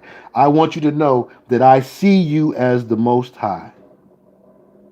Overstand it. Now, so tell me how long it's going to be until you speak, babe. Now listen, they pine to hear the voice of this spirit, because I can't live my life without you here by my side. The spirit is supposed to be next to them, but in a push or behind them, pushing them along, like Eazy-E said. But in reality, it inhabits them. It will take over their vessel. It's not going to be by your side. It's going to take you over. Because I can't live my life without you here by my side. What life? This life in this fantasy paradise. What, again, if these were lyrics strictly to a woman, it would be out of pocket. This would be one of the simpest songs in symptom history. And so with so many other songs. And you wonder, how could a person even pretend to worship another person? They're not. This is worship in its truest form, worship of a spirit. So, again, and he does not want this spirit to question whether or not he is loyal. The spirit wants, he's saying, Maxwell saying that he wants the spirit to know that he is loyal. And here's Ital, who co-wrote the song with Maxwell. Ital Sure is American, really, with that name. He's an American with that name. He's an American composer, producer, and musician. He has written songs. He's a songwriter who knows the secret. That's why he looks so sad. He knows the songwriter secret. He has written songs for a number of musicians, including Maxwell, Jewel, and Enrique Iglesias. And has produced records for various artists, including Kronos Quartet, Kronos, who we talked about when we talked about Saturn last week, The Scum Frog, and Lucy Woodward. Lucille, whether we're talking about B.B. King's guitar, Lucille, whether we're talking about the Beatles, Lucy in the Sky. Lucy is often used, or I Love Lucy, with Lucille Ball, Lucille Bell, Lucille, always, often used to signify Lucifer in the feminine form, which is what so many of them bow down to. Doesn't matter whether he's coming in feminine disguise or masculine disguise. It doesn't matter. Spirits have no need for genitalia. So again, it's always a disguise as a woman, a queen, mother, goddess figure. Uh, Spirits have no need for a womb. The mother goddess is not a mother, nor a goddess, nor a woman. So let's move on.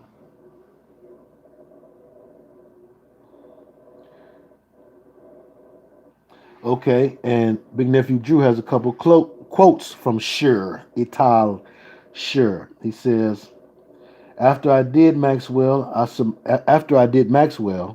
I submerged and worked in my studio, doing my own thing with my own band," says Sure. "I was deep into songwriting and producing. I needed to do that because I wasn't finding who I was." Interesting. Yes, indeed. And frogs are unclean spirits. Yes, indeed. Uh huh. Whoa. And the article is from excellent Big Nephew Drew from Chi Town. And the article is from Etal, Jew behind Neo Soul Sure. So of course he is a Revelation 2 Niner, ladies, who helped Maxwell pen one of your favorite songs. So ascension, again, ascension, the rising up to ascend, to be like the Most High. The brotherhood idea is their alchemy. The brotherhood idea is to teach you true alchemy. You are told, as the uninitiated and as the profane, as they would call you, you are told that alchemy is the turning of base metals to gold. If you consult Manly P. Hall's writings and teachings and Freemasonic writings and teachings over the ages, it is very clear that the true alchemy embodied in today's fixation with New Age and today's fixation with self as God, and all of the ideas of self as God, even those promoted by the black community through groups like the Gods and Earth, the idea of self as God, and through some other groups, low key, who have been tricked into believing in self as God, as their pride would certainly certainly appear to show.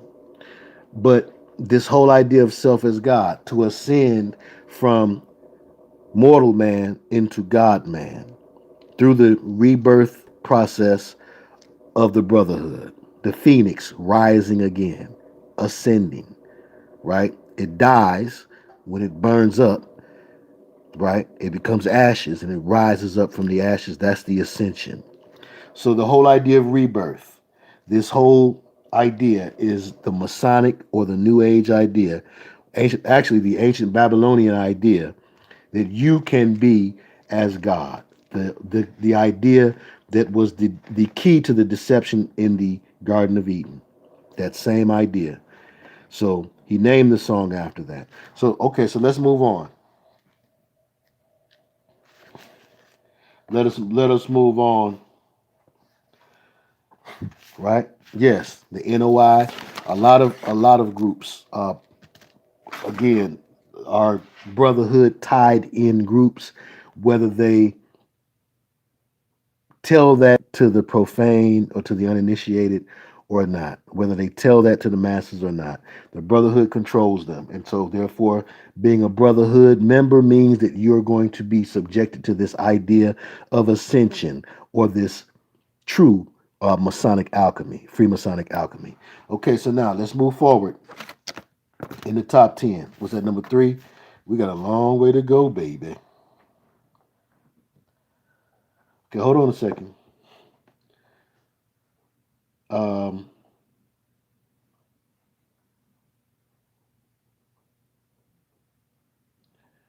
okay. Let's not have nobody starting or causing no confusion in here. It'd be good if everybody's on one accord. Okay, we don't have to have the same opinions, but let's be on the same subject. Can we do that? Okay, so now let's look at Sade. This one, the one remade by um, Hathaway's daughter. And when you see a song remade, it is a good indication that it's a songwriter's secret song. It's a great indication that it's a songwriter's song. because it was so nice. They want to do it twice. They want to keep that spell in circulation. That spell was pretty good, you guys. Let's do that spell again for another generation. Let's keep that spell in circulation for the new generation. So, although Layla Hathaway, I believe, has a pristine voice, uh, she couldn't. And Sade, really, she could be on the struggle voice team. Okay, sometimes she scores a little too high to be on it, but she ain't blowing. Okay, but she has her thing. She has her thing. Okay, just like Bray White could be on the struggle voice team, for real, for real. He has his thing, so we don't want to put him there. Sade has her thing, but Layla's could not do what Sade did with the song. Sade was much witchier. So we're going to look at this. And again, if you have a chance to watch the video, watch the video. We won't play the video here, but we will go through the lyrics, okay? Sade cherished the day. It's when she's up high on the Empire State Building or some facsimile of it. She's up high on the Empire State Building. Okay, we're on subject. She's up high on the Empire State Building or some facsimile of it, and she's playing her music. This is the video, and the music is catching the attention of all the people below. Have you ever been to New York City? Manhattan. Have you ever been in Manhattan? It's one of the noisiest, busy places on the planet, I'm sure. I've been there. There's no way a sound from up that high, the Empire State Building, could reach the people below in the streets and the ghettos beneath. And yes, we do know that it's just a video, Brother Theo, but what are they saying artistically and spiritually? It is an acknowledgement that no, it's not the music that's reaching the people. It's not the music that's reaching the people below. Hello? Hello? It's not the music that's reaching the people below. It is the energy, the spirits. That's what's reaching the people below. So all of these folks below are being subjected to Sade's spirit, her energy, while she's up there on the empire. Whose empire? When the show Empire was on, whose empire are they really talking about? The Empire State Building. What do they mean? Whose empire? Who's the emperor? For the third Reich, the emperor is Lucifer. And I'll prove it to you in Sade's song here. Again, very quickly. This is the top 10, the Songwriter Secret top 10.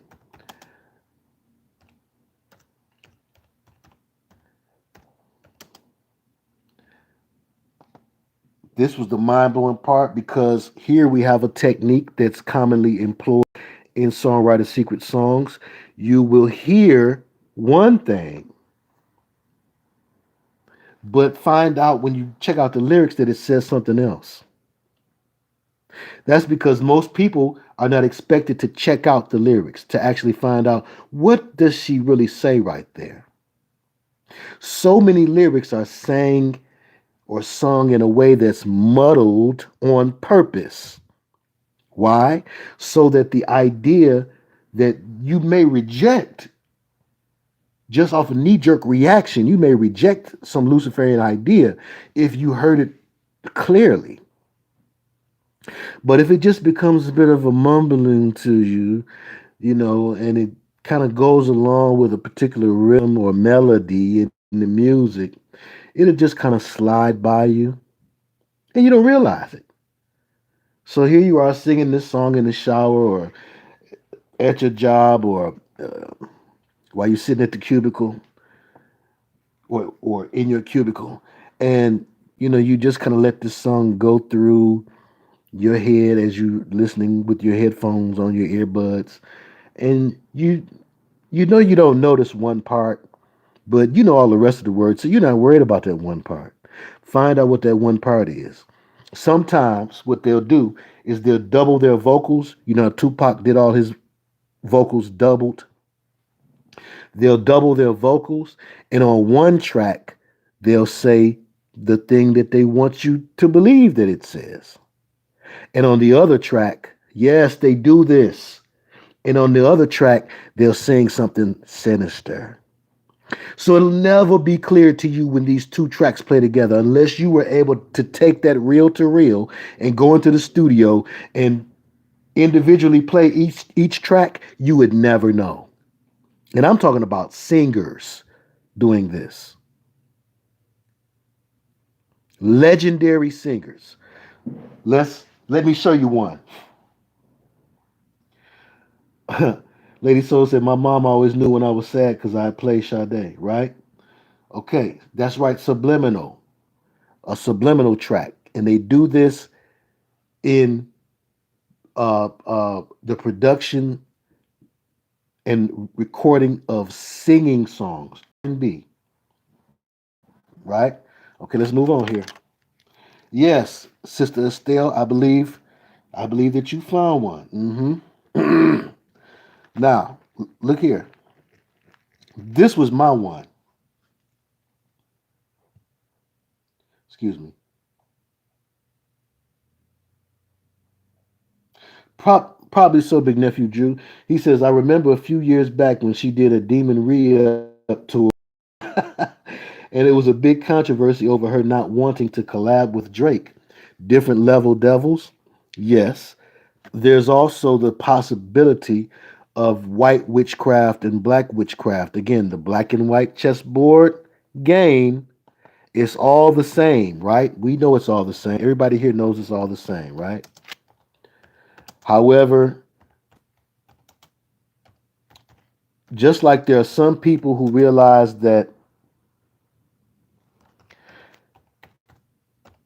it's all the same when it comes to black and white people, although we may have different history, although one of us may be connected to some very goodly heritage, and although both of us may be connected to some goodly heritage, but one not even knowing it, whatever the case may be, if we are all under what the King of the Jews said, the Messiah, he said, "Who is my mother and who is my brother? But those who do the will of my Father." So therefore, we're all under the same judgment of, are you doing the Father's will? So just because you may be genetically connected to Abraham, Isaac, Jacob, does not mean that you're going to be seen as family of the Messiah. Well, the black and white game works outside of race. It also works on this, the right hand path and the left hand path. Both the right hand path and the left hand path believe that, again, and these are those who are still in the deceptions, just like black hand or black magic and white hand or white magic. They believe they're in opposition with each other. How many movies have you seen, Harry Potter and many others, The Prestige, where Star Wars, where they use good guy magic against bad guy magic? So with Sade and Drake, it could have been a case of, well, she might think she's on the white side and he's on the left hand path.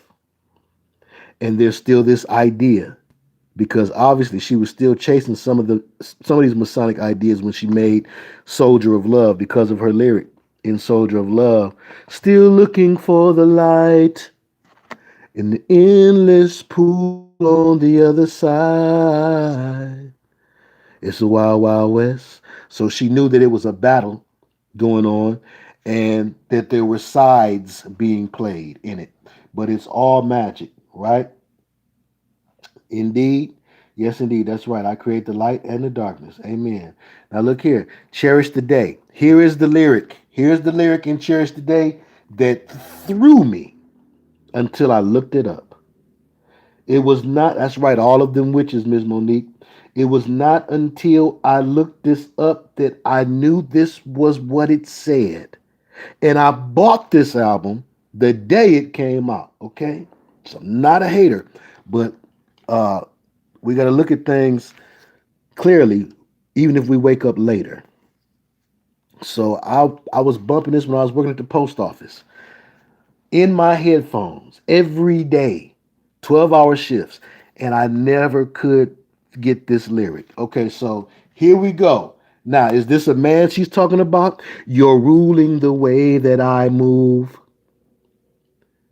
Now, she says, and I breathe, it says here, and I breathe your air. You only can rescue me. You only can rescue me. That's a savior. Save you, rescue you.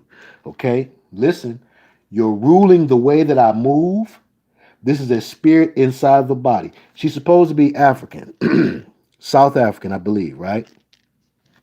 Sister Natasha, you're ruling the way that I move. Nigeria, thank you. Thank you, Big Nephew Drew. Big Nephew Drew is on fire with the assist, the putbacks. Excellent. Okay, you're ruling the way that I move. Now, I thought it said, cannot breathe your air. That's what I thought it said. I cannot breathe your air. Here it says, and I breathe your air. Okay, let's roll with that. Okay, Nigerian and English. Okay, right on. Okay, let's move it.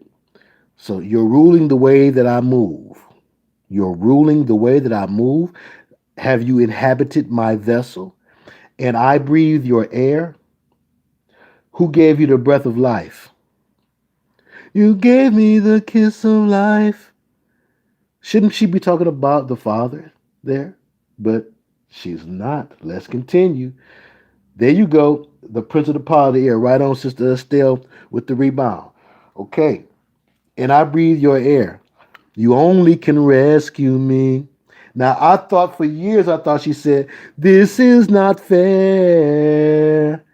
But she says, this is my prayer. This is my prayer. She should be breathing the air of the Father who first breathed life into the bodies of his children. But yes, indeed, she's talking about the Prince of the Power of the Air. That's why she's up on top of the Empire State Building playing her music and letting it go through the airwaves and mesmerize the people below. Watch the video for Cherish the Day. Check it out. She says, you only can rescue me. Then, okay, that's a period. You only can rescue me. You are my savior, period. Now, this is my prayer, semicolon, or ellipsis. This is my prayer, dot, dot, dot, dot. What's your prayer, Sade? This is her prayer. If you were mine, I wouldn't want to go to heaven. What kind of crazy woman would ever say that to a man? What man would ever say something crazy like that to a woman? If brothers, if a woman say this to you, run, run, run.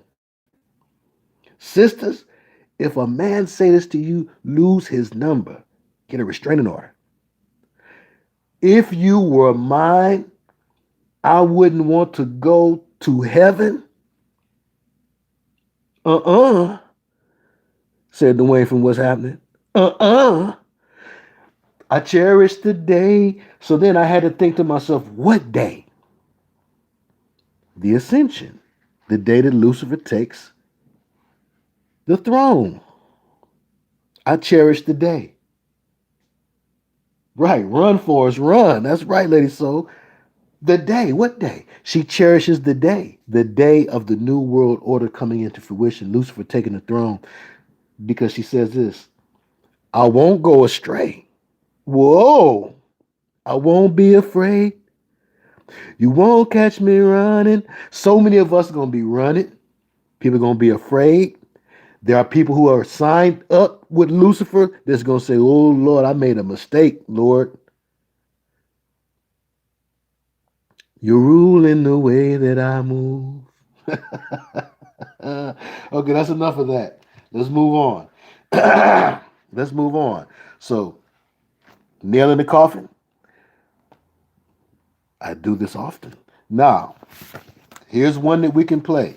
Yes, indeed. Reprobate mind. That's right. I will not. That's right. I'm going to stick with you. Yes, and yes, indeed. She was also hooked on heroin at one time. The Sade. There's a video on my channel that has more than 700 videos. Big nephew Drew from Chi Town. But I thank you.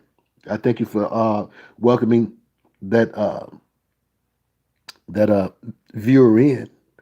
Excellent job in doing that. But yes, in the over 700 videos here, I have one video dedicated to Sade, where we talk about a lot of those things, including her name being taken from the Marquis de Sade. You're welcome. You're welcome. Which is why her music is so depressing. So, but we'll deal with that, or rather, you can deal with that on your own time. Look up my video on Sade. Just type in "unplug 'em Sade." Okay. Just type in "unplug 'em Sade." All right, let's move on. Interesting. Okay. Regine Taylor said that a rapper named Zero, my cousin, when he lived in Texas, he got hooked on Zero and he came back here playing Zero. And I told him uh, I wanted to hear Zero 0 times. No. But uh, she said a rapper named Zero in Houston remixed this Sade song named Respect My Mind. Check it out. Okay. Interesting. All right, now um, let's look at another remake while we're on the subject of remakes. Okay, and maybe we need to be okay. Let's be diligent and vigilant. I said I was going to do easy ones. That may have been hard from somebody. For somebody out here might have found that hard. Okay, the easiest one ever is Silver Shadow. Okay, it's so easy. I'm just going to bring it up, and we're just going to read it, and then we're out of there, and we're going to go to a remake. Silver Shadow is a remake, by the way, remade by Incognito remake. What do we say about the remakes? Okay, I showed the Incognito video. I keep wanting to say Incognito. Lord forgive me. Heard that on Sanford and Son or something, and it stuck. But anyway, Silver Shadows video. We looked at that. That's also in my Songwriter Secret movie, but you can look at the video. The songwriter and oftentimes it looks like to me the video treatment writer or the video director are in cahoots. And the video director or the video treatment writer, the person that writes the treatment and jots everything down, is very well aware that they're doing this homage to spirits. The Incognito video for Silver Shadow will confirm that. It will confirm that. And if you have a hard time seeing it yourself, then you go to my Songwriter Secret the Movie video, which I've told earlier, in case you're skipping around. I told folks earlier how to find that in my community section. Okay, perhaps maybe if I get the time tonight, but I said because I said we was gonna get out of here early, and it don't look like it. But I guess we're at about 4 or 5 now. But perhaps I can find it myself in the community section, copy and paste it to the description section beneath this video. Okay, perhaps we'll do that. But Silver Shadow, glowing shadow, shining brightly for all to see. Now, maybe you've never heard this song before, but again, this was a jam growing up. It's by Atlantic Star. I used to always get, and I still sometimes get Atlantic Star and Midnight Star mixed up to this day. I used to do it with my mama's albums. I look down there and see Atlantic Star and Midnight Star, and I couldn't remember which one did no parking on the dance floor. No parking, baby. I couldn't remember which one did that and which one did um then one of them do send for me. I'm just a telephone call away. Right? So I used to always confuse that. Ain't that Midnight Star, y'all? If so, I'm even more confused than I thought I was. But anyway, my point is, thank you, Sister Crystal Lane. Both the Atlantic star, which has to do with it, which is the Atlantis star, and the Midnight Secret Lovers. Thank you, Lady Soul. Yes, that's one. That Secret Lovers. Yeah, that's what we are. All these was my songs growing up. So for me to find the devil in these songs was mind blowing. And it also let me know that to whom much is given, much is required. That nobody else was going to go through our music like I could. Because I knew these songs. So anyway, joystick. That's right. That's right, Sister Crystal. That's right. Okay, let's move on. Okay. Um, yes. It was very evident that Maxwell was heavily influenced by Marvin Gaye. So that makes a lot of sense. Okay, excellent. To Big Nephew Drew. Okay, but now Silver Shadow, very self-explanatory. Silver shadow, glowing shadow, shining brightly for all to see. It's not talking about a guy. The midnight star, that's the spirit that appears at night. They do their conjuring in the nighttime. The Atlantic star, really the Atlantis star. What is Atlantis? But symbolic for this new age, for the one world order, for this utopian society that these Orwellian megalomaniacs fantasize about. I remember gazing on this quiet night. The stars were bright as they could be, wondering if things would ever go right and if there was a spot up there for me. So she's in a state of unbelief. She's filled with ambition. She's out in the night. She's looking up into the night sky like the night sky can save her. And she's doubting her future in this music business. And the devil looks for vessels who are in this state of mind. Yes, he does. The song This Is It by Kenny Loggins confirms that he does. An ungrateful state of mind. You're not happy with the life that the Lord has given you. You are willful and want your own idea of success or paradise.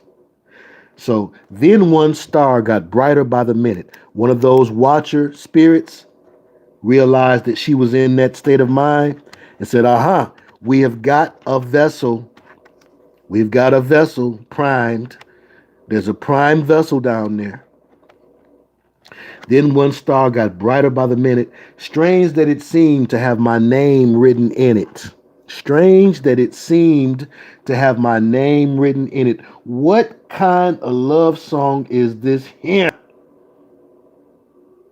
Right? Strange that it seemed to have my name written in it. So this particular star was a familiar spirit. It was familiar with her already. It was waiting for the moment to have legal permission to enter in. Right? Right on. How's the sky gonna save somebody? That's right, Sister Vanette G. Yes, indeed. And welcome to my sister Kim, Be Unique, Be in the Place to Be. So now, she says, strange that it seemed to have my name written in it. Pardon me.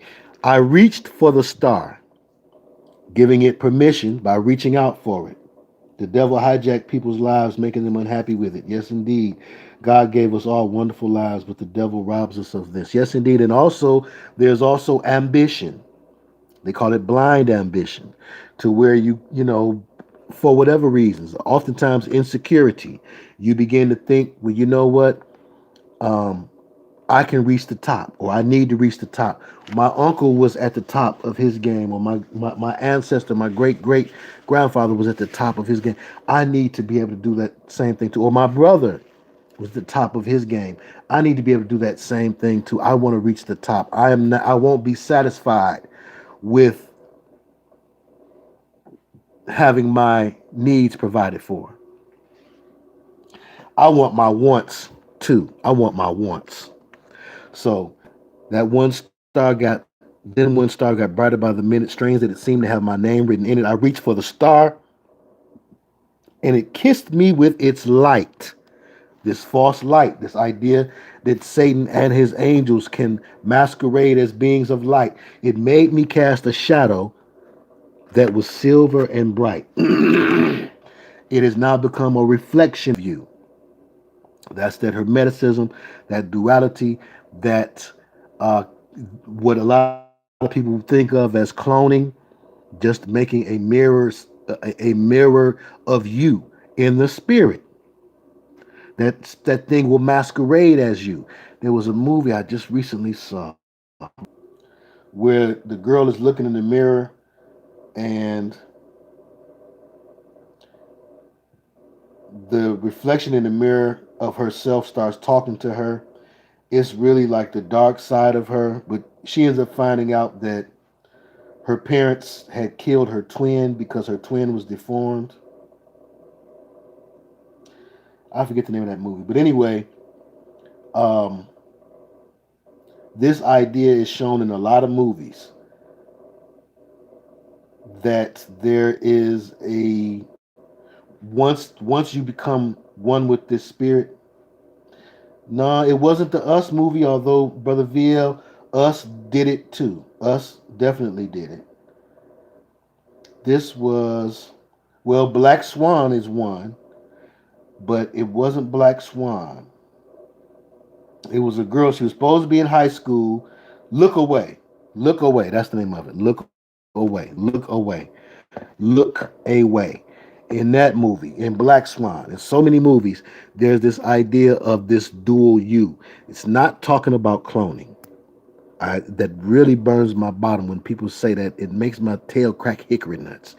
Yes, cloning exists, but it's much easier for the spirit realm to do this. The spirit copies and mimics you, and it takes over your vessel. And guess what? As a man thinketh, so shall he be. That different spirit inside of your body will cause for your countenance to change. Listen to Unplug them. Listen to Brother Theo. It will cause for your facial structure, the musculature of your face will change. As a man thinketh, so shall he be. So you will look slightly different. You can look slightly different. You know folks who get good and drunk and they look slightly different. The muscles in their face relax. All of that has to go along with the depressant spirit or the spirit of heaviness that they gain through drinking. Yes, indeed. That's right, the latter rain. Fight Club is also an example of that. Yes, indeed. Okay, let's move on. Okay, so silver shadow, a glowing shadow, shining brightly for all to see. Now,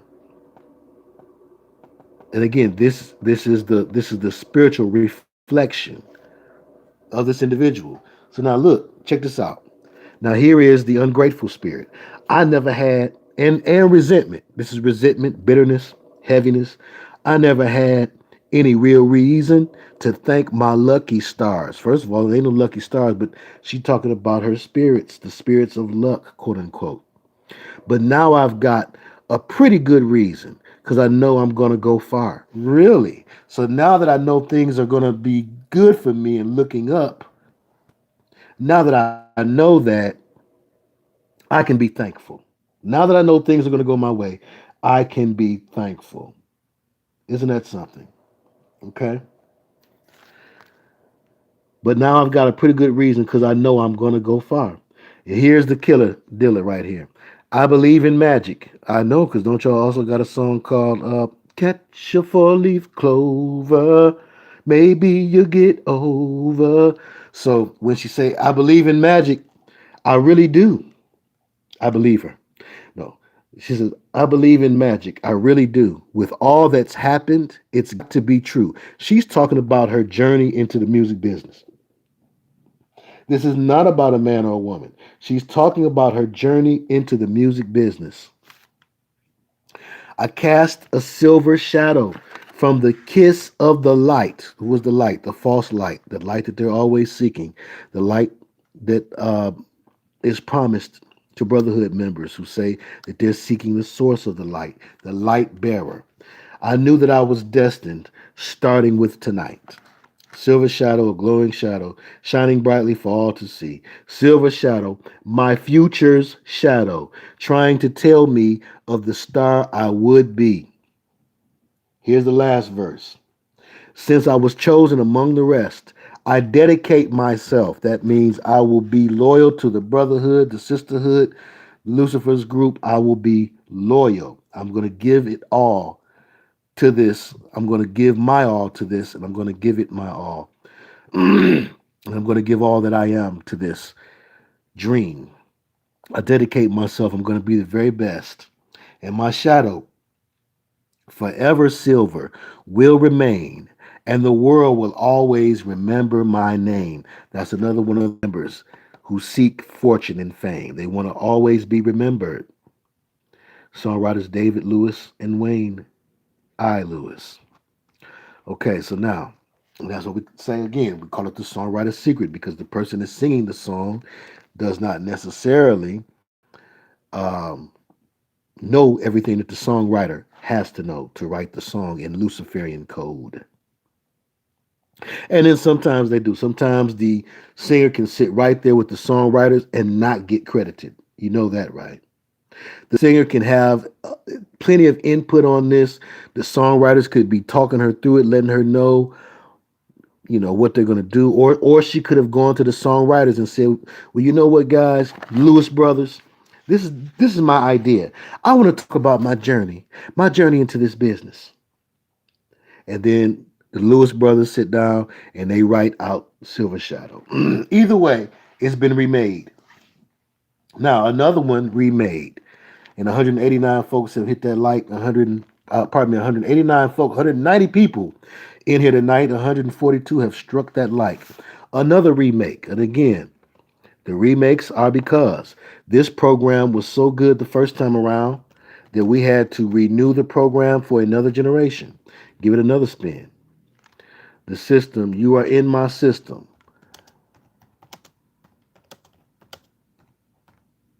That's another remake that we're going to look at. But I just really feel in my spirit I should do the first song that got to me first. Okay, so let me do that.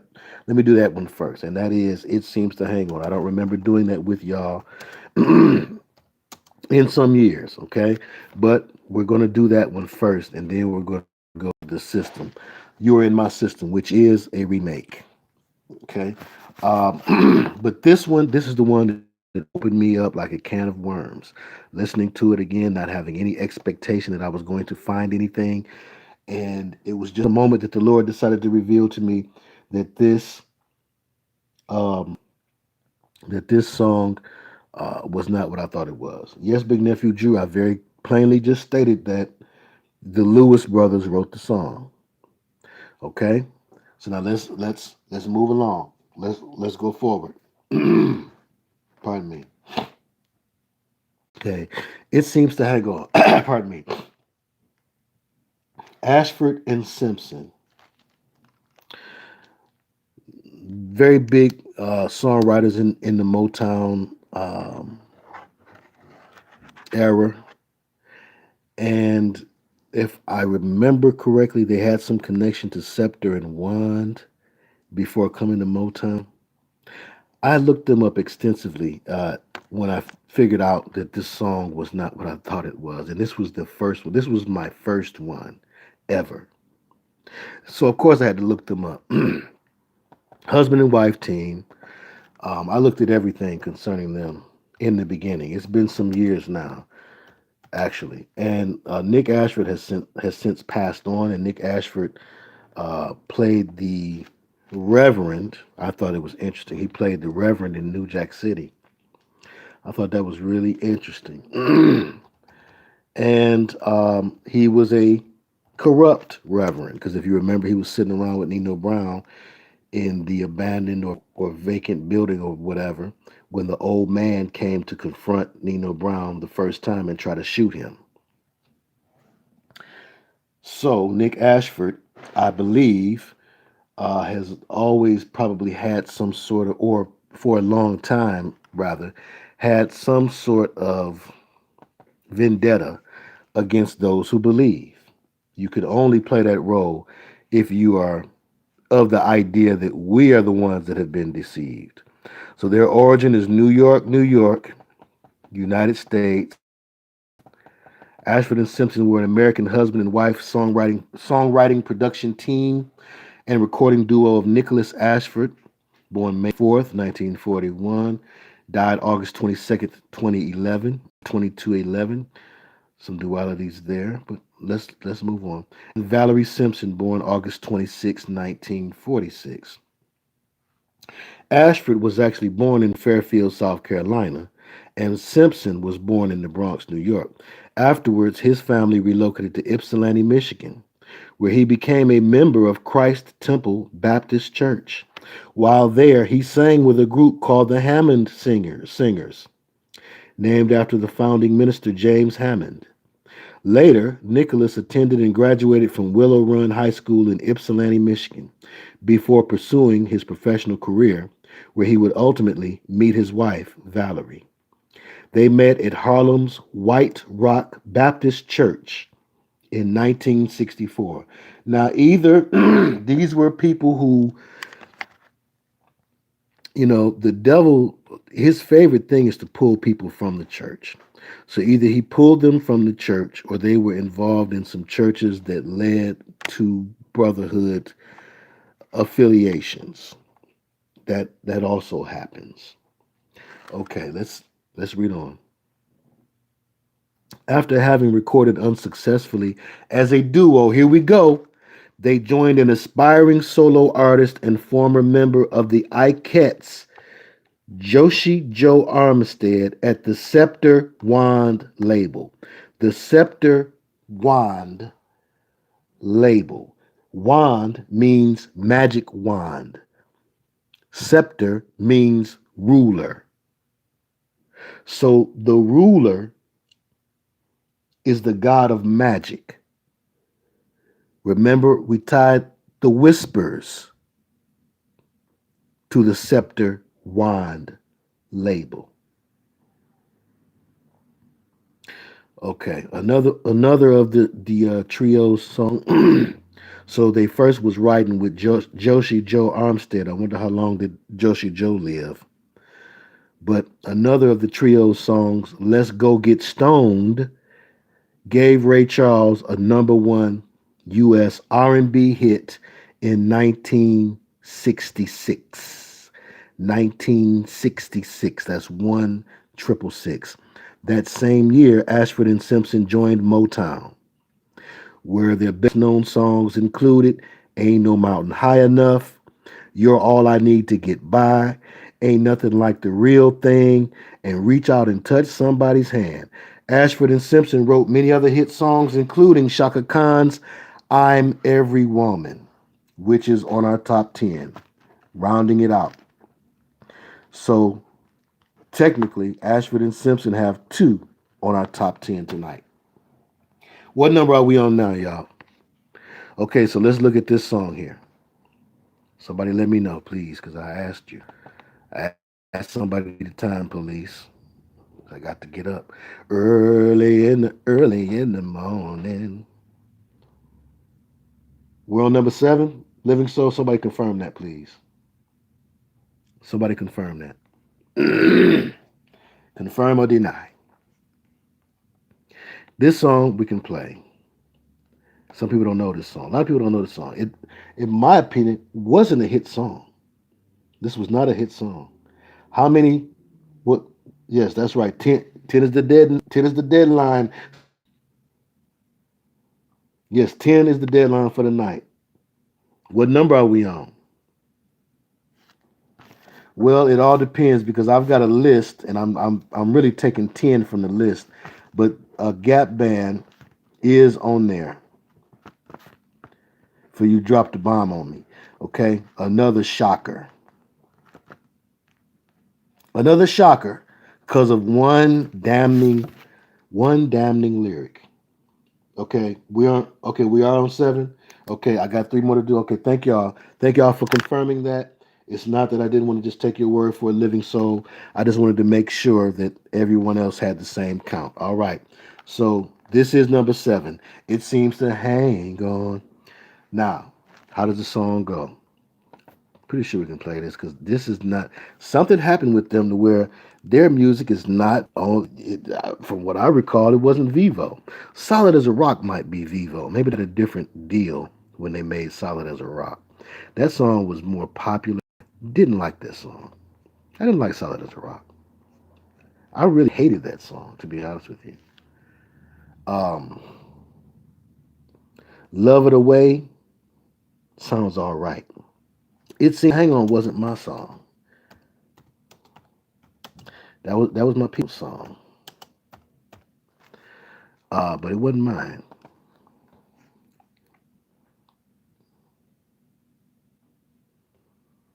And if it wasn't for her, my sister Sand, if it wasn't for her, I wouldn't been listening to this song. Here's the album, huh? Okay. Is It Still Good to You is the album. I didn't know that. Is it still good to you?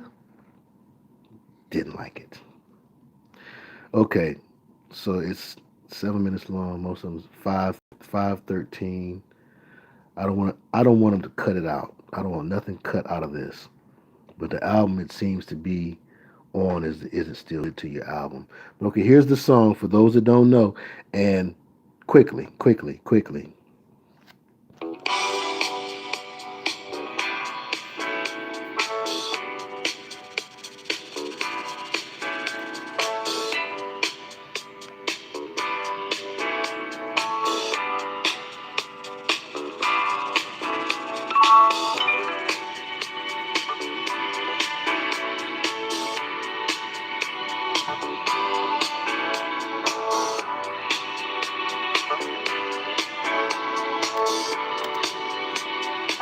Is it daylight?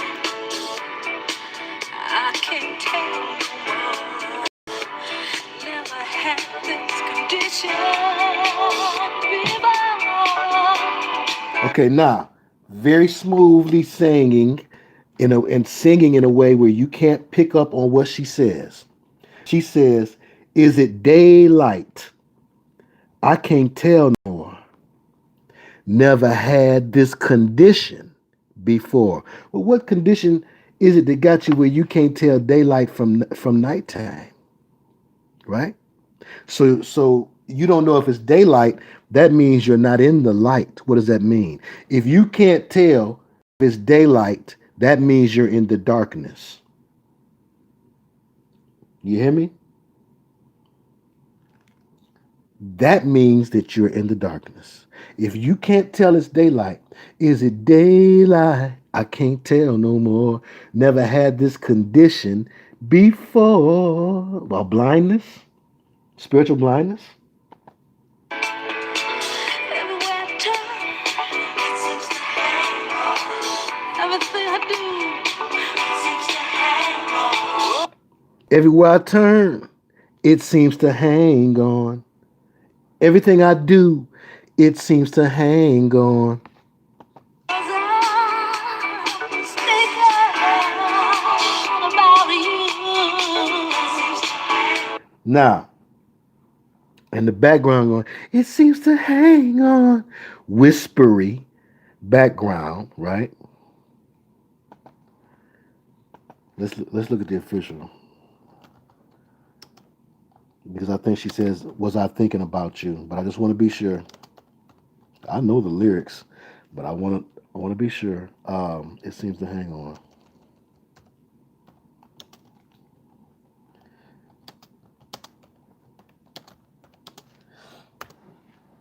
Little things like the background.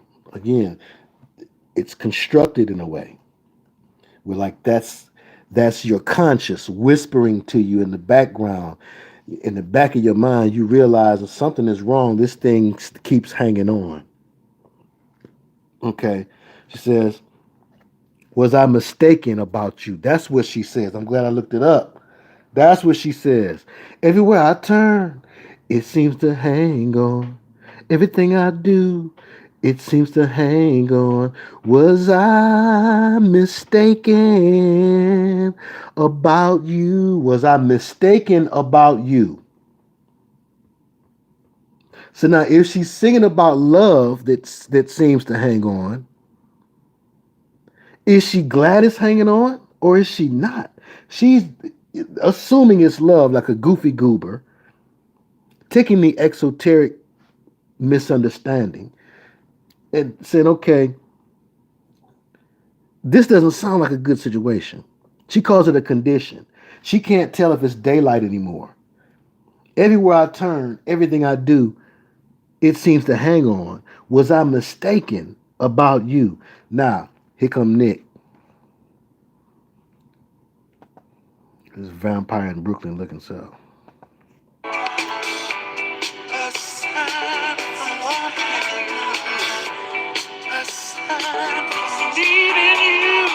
Okay, now look. That's right. Condition means sickness.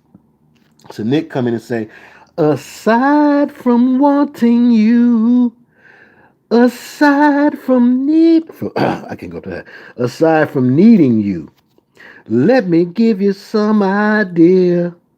It ain't just the tears.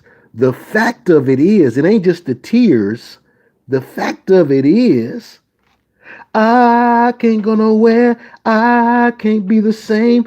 I don't know my name. I can't understand just why. So that's not a good situation. You can't go nowhere. You can't be the same. You don't know your name and you don't understand why it seems to hang on, right? I mean, am I stretching? Let me give you some idea. It ain't just the chance. The fact of it is, I can't go nowhere. I can't be the same. I don't know my name. I can't understand just why. It seems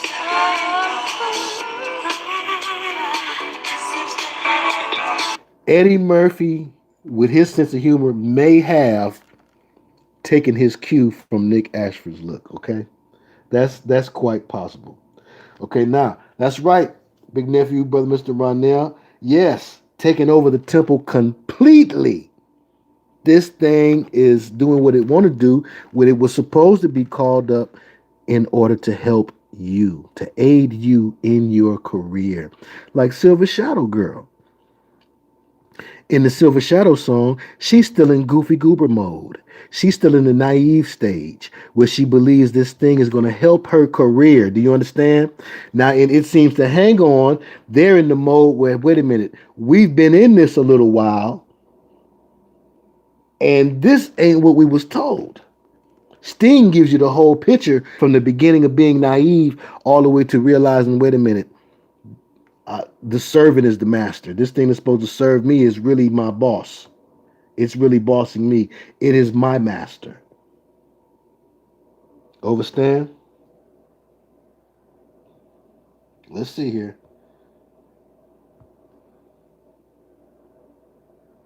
Let's move on.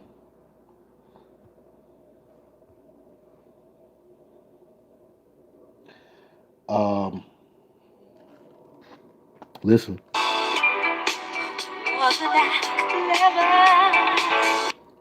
She starts off talking about the way that you think that you have found something. And think about how many times this happens as truthers. You think you have found it. Eureka. I have discovered a way to cheat the game. I can get ahead. I can get ahead. I can cheat this game and I can become a star. I can live in paradise. I can have my fantasy. Wasn't I clever? So she says, wasn't I clever as only I could be? Then she says, but tell me, what's happening? What's bothering me? Then he gonna say, aside from dreams I had, nothing else exists. Honey, it's you I miss. Don't leave me like this. So again, the throw off line of honey or baby is always used to keep a person who may be catching the rest of these clues to keep you thinking, well, he's talking about his wife. He's talking about Valerie. Or he's talking about some imaginary love interest. Yeah, imaginary, all right. Magi. Imaginary. But that line, honey, is being used to disguise the fact that he's talking about this spirit that they've conjured up to help them, to aid them. This spirit has this whole idea is backfired on them. And now this thing is no longer serving them. It is stalking them. It's stalking them. It seems to hang on. Think how many people was just out on the dance floor in the late 70s, this is 1978, just grooving to this, just spinning around while the disco ball is spinning and the flashing lights are causing them to be in a semi-state of unconsciousness, in a hypnotic state, right? As only I can be. Then tell me what's happening, what's bothering me. Aside from dreams I had, nothing else exists. Honey, it's you I miss. Don't leave me like this. I can't run away. I can't be the same. I don't know my name. I can't understand just why.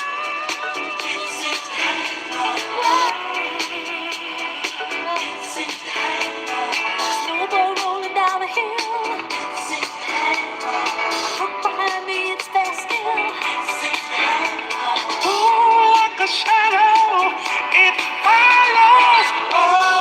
Now, she hit you with like a snowball rolling down a hill. It seems to hang on. Look behind me. It's there still.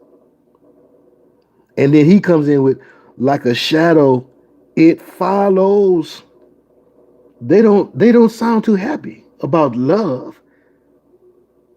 Listen.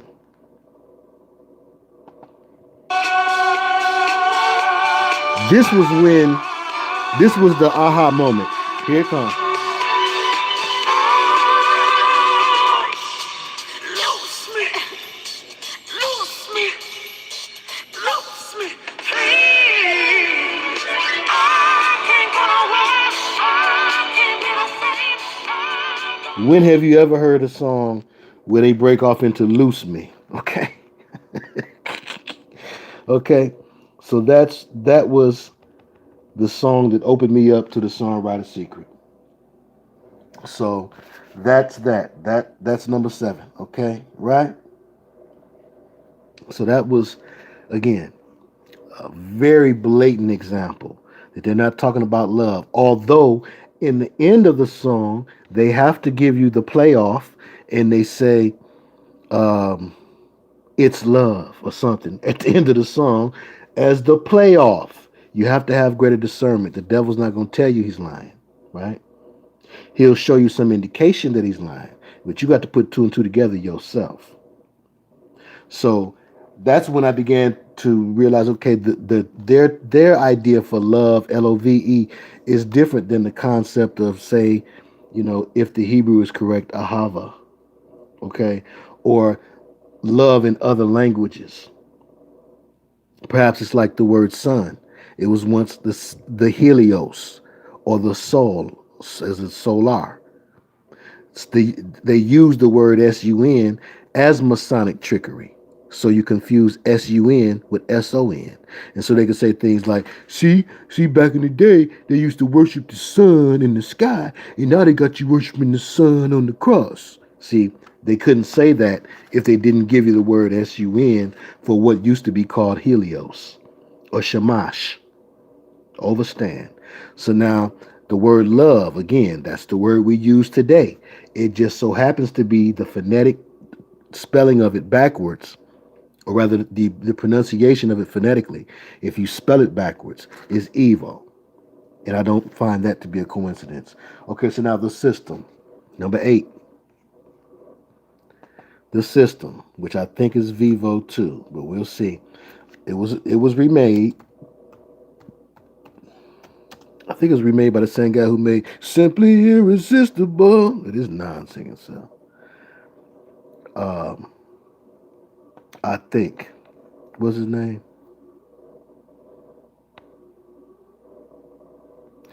Don't Disturb This Groove was my jam by the system.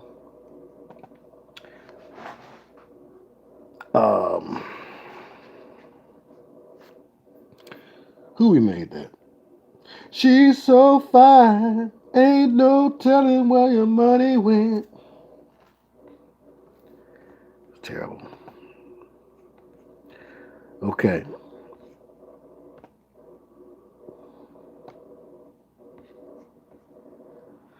Now, the video. You Are in My System. The video.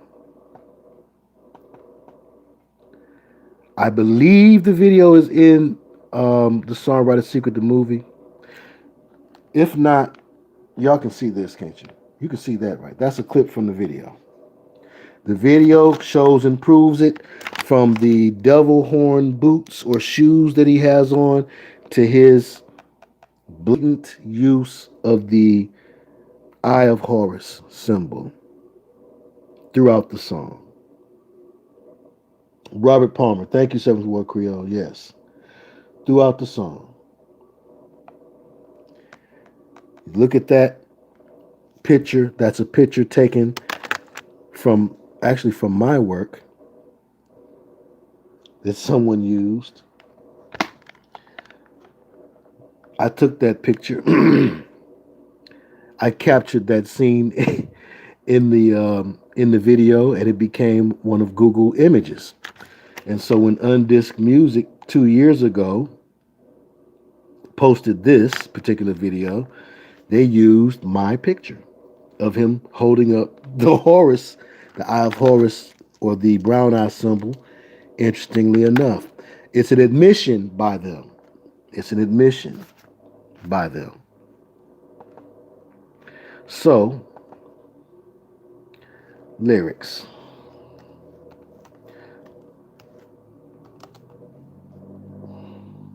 You are in my system. She let the silver shadow get in her system.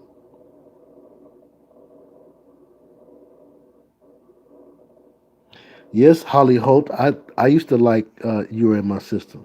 It says here, You Are in My System, redo. I don't want to redo. What does that mean?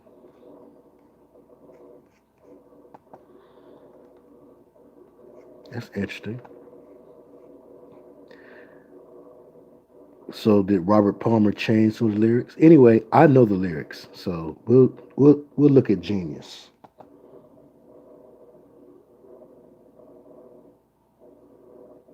We'll look at Genius. All praise is due to the true and living Father. Our Father who art in heaven, hallowed be thy name. Okay, look. So here we go. I wonder what's the video on there. The video, again, is very necessary. I would say to play the video, y'all. Watch the video. Undisc Music is not Vivo. Watch the video, y'all. And yes, I touch and agree with all prayers in Jesus' name. All sincere prayers in Jesus' name. Okay, there's a representation of the two pillars in the video. And the lightning or the energy going from one pillar to the other pillar. Again, this is representation of the spirit, the conjuring that the two pillars coming together is supposed to cause the light, the bringing forth of the light. When the red house and the blue house come together, they will create the purple rain, the reign of Lucifer, the purple representing the royal reign. Once the two come together as one, the unification.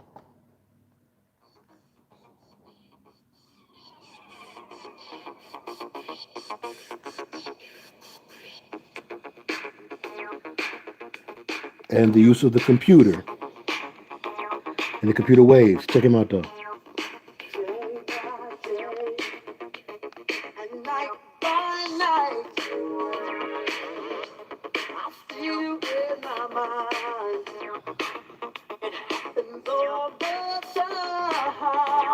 time. So all of the time he feels this thing in his mind, day by day and night by night. I feel you in my mind. It happens all the time.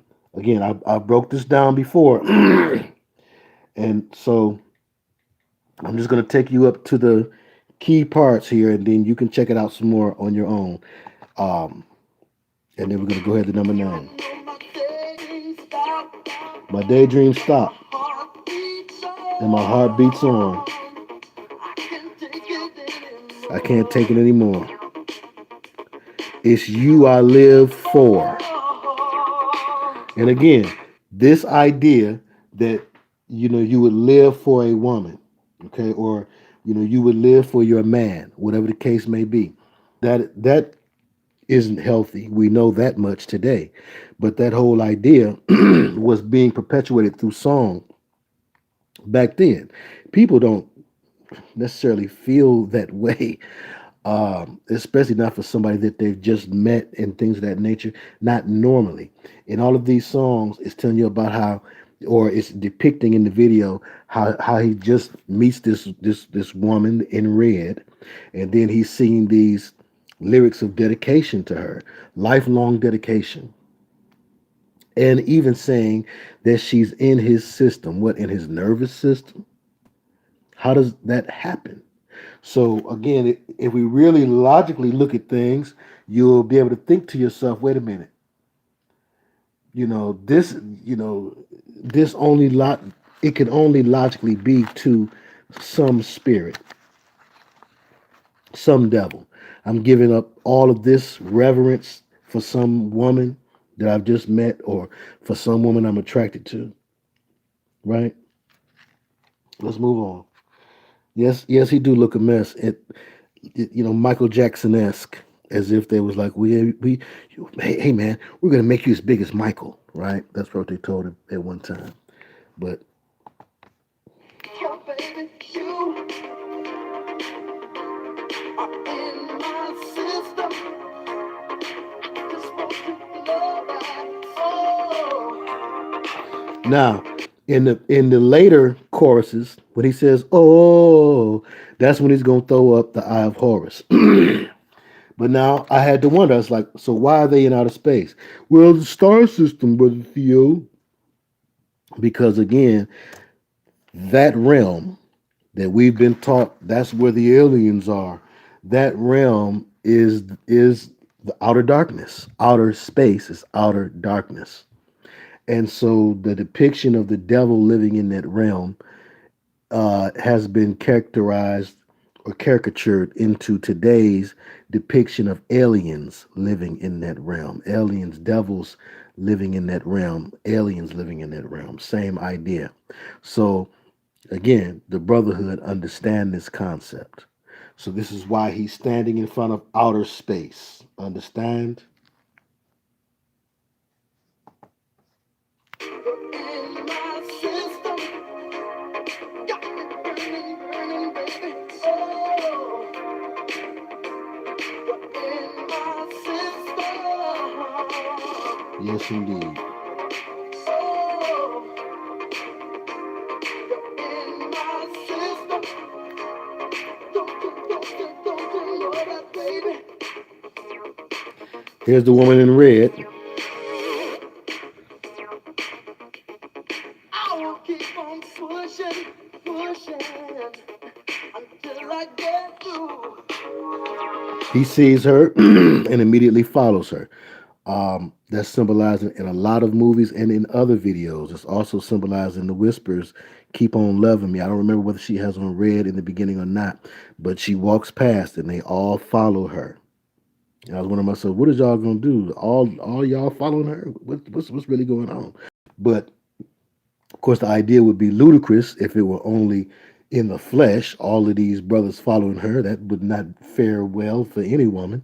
But um, in the spiritual, we realize the woman represents the Queen Mother Goddess or Lucifer in his attractive form, luring you off by lust of the flesh, lust of the eye, and pride of life.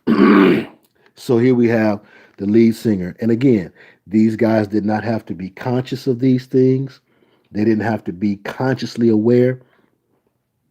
But there's no way that a God who was just and fair would not give them some indication as they're going along this path that something is not as they were told that it was, right?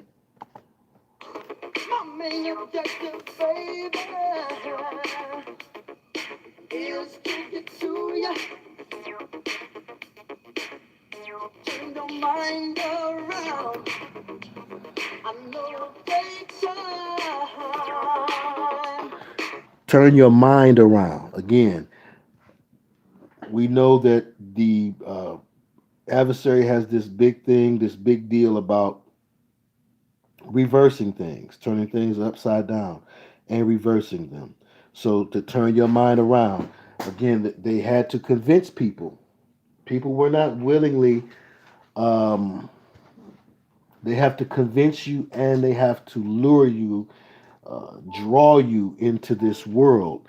People don't willingly just go in and say, "Well, you know what? I'm going to follow the devil. I want to be down with the adversary."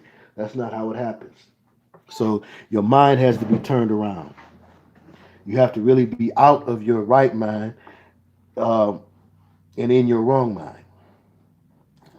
Okay? And it's interesting also, he is in front of the mirror for that duality. Peace and blessings, chocolatey, let's ride. Overstood, overstand that. That idea of the two the two hymns, turn your mind around to make a double-minded self, to make you split in two, to have double think. Okay, so that it's both you operating and this spirit operating simultaneously, right? So let's move on. But you know I can wake up on my mind. You are in my system. I just want you to know that. There you Oh, go. you are. And yes, you're right, Brother Reg. Thank you for that scripture, Romans 12 and 2, in Jesus' name. And yes, here's the chorus where he starts throwing it up. It's also going to zoom in on the shoes right there, again with the representation of the devil's horns. That's what it was to represent. And the red and black, again, symbolic of the Church of Satan colors. And he is going to get off into his signs now. Every time he says, "Oh," he's going to throw up that "okay" sign, quote unquote.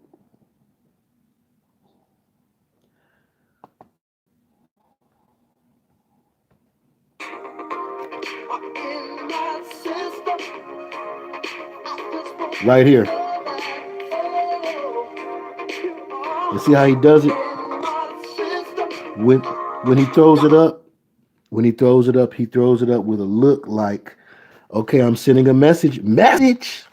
His expression is betraying any attempts at being discreet that he was trying to make in giving that sign. His expression is telling it, like, yeah, this is how we get paid. Like they used to say on the Damn Shame videos, or like Bobby Hemmett has said in the past that throwing up those signs and YAHSHUA throwing up those signs helps them get paid. Perhaps there's some monetary stipend attached to how many times you throw it up in a particular video or something like that.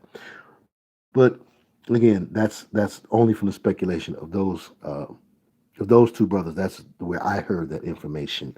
Uh, I don't know it firsthand, or I have not run across it aside from those fellows. But it makes perfect sense that someone could have told them that from within the brotherhood. And it just makes perfect sense. And it does appear that when they throw up the sign, they are trying to make some sort of connection with their eyes to those that know. Okay, I'm doing what y'all told me to do, right? So enough about this. Let's move on. Um, and I think that we got You Are in My System. You can listen to it on your own. You can expand your understanding of the songwriter's secret through listening to the song in its entirety and understanding that the possession that these spirits seek is to be in your system, to not just have your physical vessel, but to have you mind, body, and soul, to have you tied to them and bound to them from within your very vital systems, your cellular structure to change because of them having housed your vessel for so long. Okay, so I'm gonna. I think I'm gonna jump to Gap Band. I'm pretty sure Gap Band is Vivo here, and that will give us. That'll put us at what, number 8.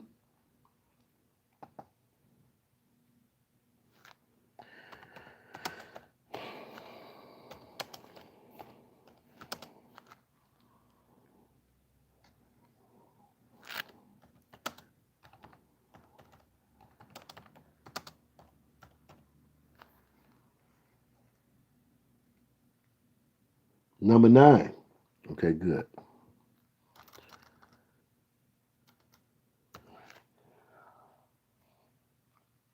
And the lyric is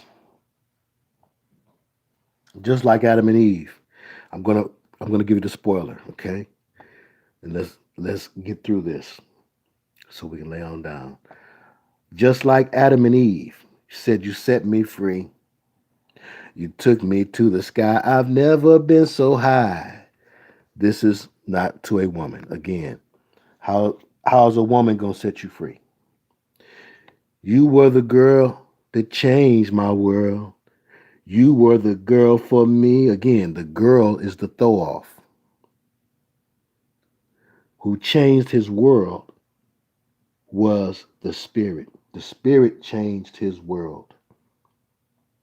You were the girl for me. You lit the fuse, the fire, the light of Lucifer, the fire, the light of Lucifer, lighting the fuse.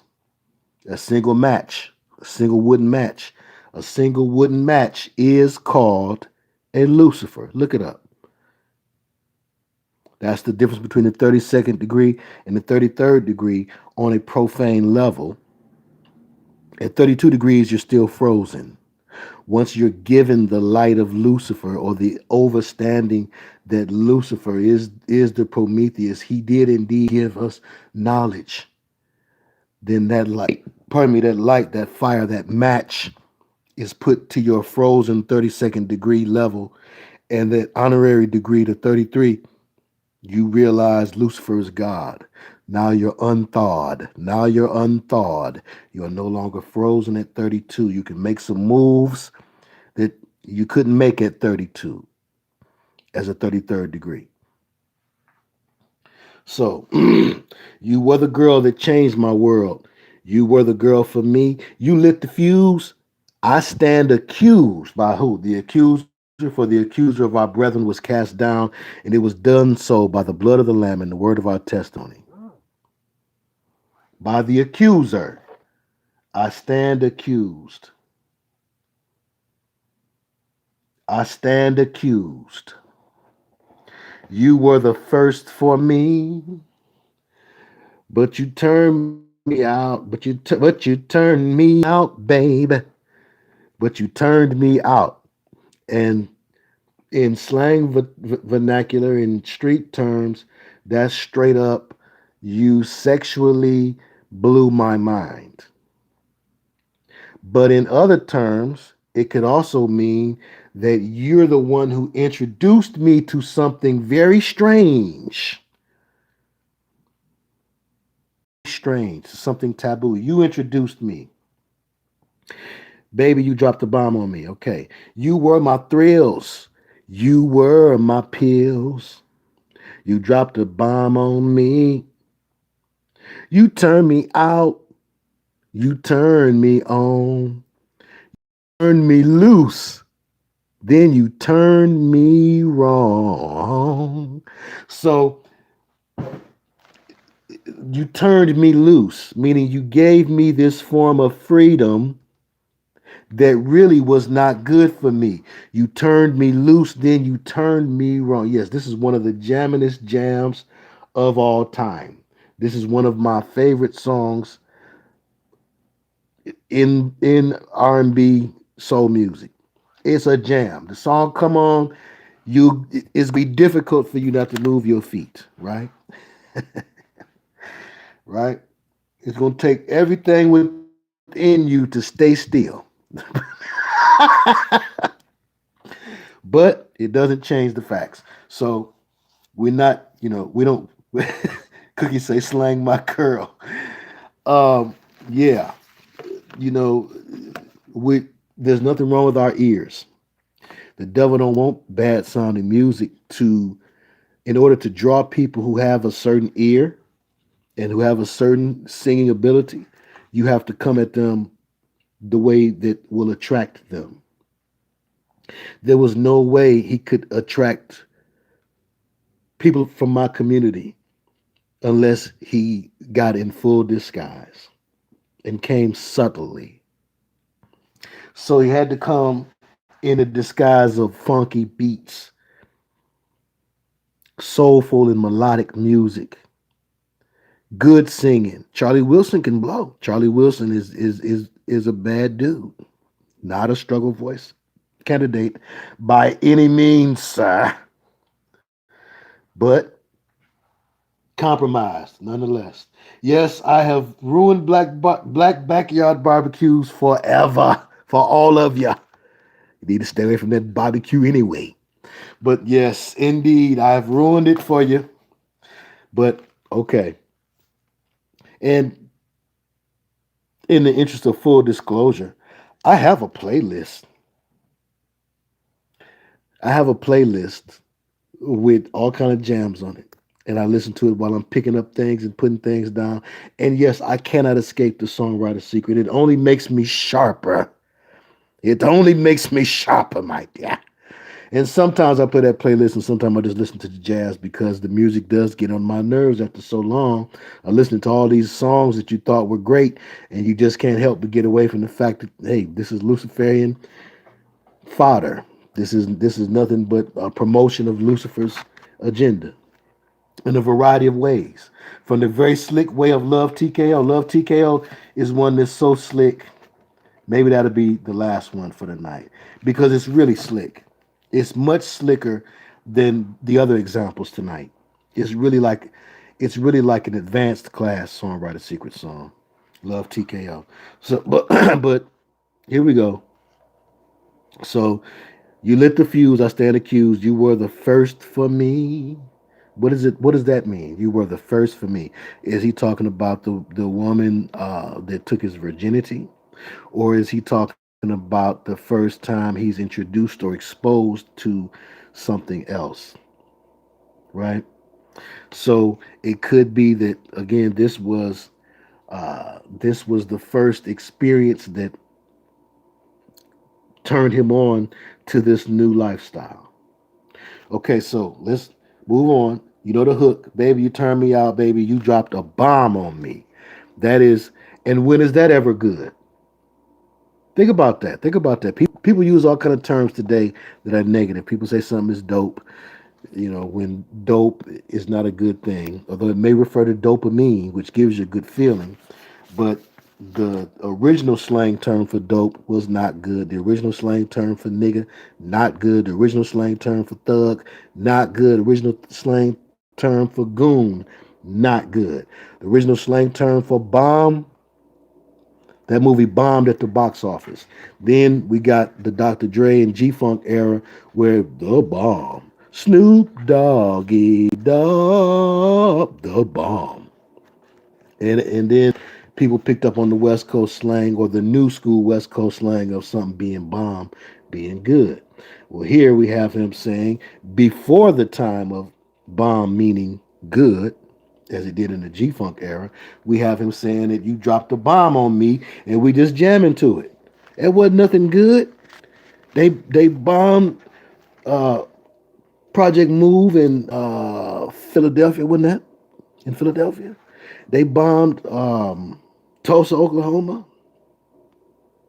and blew it up. Wasn't nothing good about being bombed. They bombed Nagasaki and Hiroshima. So, but here it is, right here. Just like Adam and Eve said, you set me free. Did Adam say he was going to set Eve free? Or did Eve say she was going to set Adam free? Neither one. You took me to the sky. I'd never been so high. Hold it. You were my pills. That's to get you blowed, pharmakia, pharmacon, sorcery. You were my thrills. You were my hope. Baby, you were my smoke. And then I thought that he did the symbol for that OK sign. I thought he did that as if he were holding a joint in the video. I thought that's what he did. Last time I looked back at it, I didn't get that impression if I remember correctly. But right when he says that line, you were my hope, baby, you were my smoke, it looked like he did the motion like he was smoking a J from back in the day, but he had his fingers in the Eye of Horus configuration. And again, that's just my memorization, and it's what I remembered early on in watching the video. Either it's changed or I'm wrong. I could be wrong. Okay, but let's look at this. Just like Adam and Eve. I ain't wrong about that. The one who said that they would set Adam and Eve free was Lucifer, that same light source that lit his fuse, that makes him stand accused. He's standing with the accused, that the accuser accuses. He said, I'm one of them. I'm with them. Right? Hey, how you doing? So that's, you dropped a bomb on me. And now for the last one. And again, you know how the song go. Notice how when they first come out, when the video come on, they come out like soldiers. I believe they all have on army fatigues. Soldiers for whose army? All three of them. They come out in camouflage. This was before before it had the popularity that it has today. Yes, there was a time back in the 70s when wearing camouflage was popular, but it also spoke to the fact we are soldiers of Satan, SOS, the SOS band, perhaps. Okay, now, since we're going to do a show on Stevie, we're going to leave Stevie Rocket Love off, although Rocket Love is a killer diller show shot. Talking about how this individual is one of the classic greats of all time. But jolted him, played him to the left, tricked him in the end. You took me riding on a rocket, gave me a star. And about a half a mile from heaven, you dropped me back down to this cold, cold world. So that's Stevie in a nutshell. But the last one we're going to do for the night, I did a whole video on Love TKO. I should probably let that one stand. But the most, and maybe we'll look at that next time again. We'll do a short shot Songwriter Secret every time we do the Songwriter Secret show. We'll do one each Songwriter Secret show in 2020. I will pick one short shot, or if someone happens to send me a short shot, we'll use it, but it's got to be a short shot. And I'm going to be very fair in my judging of that because I want the idea or the understanding of the Songwriter Secret to spread. But if it's not a short shot, we're not going to call it that. Just very recently, we did I'm Every Woman. but it is the surest sure shot that we could call. It is the surest sure shot that we could call. Um, there is no more blatant example. And didn't we see that Ashford and Simpson wrote that? Former Scepter and Wand songwriting duo Ashford and Simpson. Of course they would write it.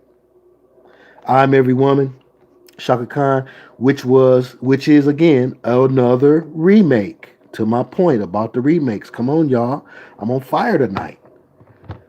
All praise due to the true and living God who guides my tongue, my mind, and my heart to be in alignment with his will, and who binds to me a fresh anointing of Ezekiel, Elijah, Isaiah, Jeremiah, and the Messiah, to lay hands on the sick and cause them to recover, to cast out devils in the name of Jesus, and to speak in new tongues.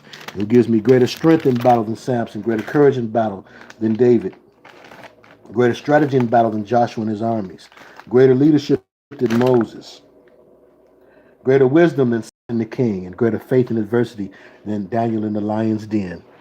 And who would also loose and then bind to me the comforter, the Holy Spirit, and let me be comforting and comforted, but let me be a vessel through which that comfort can flow and be felt by others in the name of Jesus and the power of his name. And Lord, we also ask in the name of Jesus and the power of his name, Father, that you would please bind to everyone within the sound of my voice the same who would be in agreement in Jesus' name, whose spirit man is in agreement in Jesus' name, Lord, and that they also would want to be vessels through which the seven spirits of the Lord from Isaiah 11 and 2 can flow. And that they also have a fresh anointing. And that they be loosed from anything that has them bound. And that the blood of Jesus would wash over them and wash them white as snow. And loose them from anything that needs to go. And bind it up and cast it out and cast it down. And bind to a Psalm 23. Lead us beside the still waters, maketh us to lie down in green pastures, and restore our souls. Lord, for you are our shepherd, and we shall not want. We touch and we agree. We call it done. Amen and amen. Now, okay. I'm Every Woman. I forgot to wash my feet before I got started. I just jumped in here. I'm Every Woman. It's all in me. Anything you want done, baby, I'll do it naturally. Whoa, whoa, whoa, whoa, man. That woe is concerning. And again, Whitney Houston did it over. The Queen of the Night is the same thing as the Angel of the Night. Whitney Houston also was the Queen of the Night. All these things connect, not because we're stretching. Queen of the Night, you know it as Whitney Houston, but there's also a Queen of the Night relief that Whitney Houston got her style from. The Queen of the Night relief. We looked at it here a few times because it's always relevant. This is the Every Woman. This is Queen of the Night relief. The Bernie relief, it's called more properly, but it's known as the Queen of the Night. I didn't have to make it up. There it is right there. The Queen of the Night relief. There it is right there. It is the spirit of witches, the so-called goddess spirit of witches, nothing but a devil disguised as a woman. And you know it's not a real woman because it has talons or claws for feet. You know it's an abomination because it's depicted with owls at her side. She's got owls at her side. This is why you have owls always. Owls are always connected to witches and Halloween. So are cats. And I love kitty cats, but they just are connected to witches and Halloween. And so is the Ankh. And the Ankh is the combination of the womb and the phallus, which she has broken. She shows in her right hand she's got the man by the short and curlies, and in her left hand she's got the woman under control. And to put the two together is a symbol for sex magic. So no, it's not that the two should be put together. It's that both, the worship of both, the magic of both comes from the same source.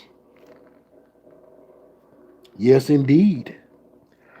And here you have, again, the symbolism of always um, always putting cats with women, cat woman, right? A woman is supposed to have a cat, a man is supposed to have a dog. Where does this come from? Right? Some people calling a female's parts, you know, by the name of that little feline animal. George Clinton, Atomic Dog. Why must I be like that? Why must I chase the cat?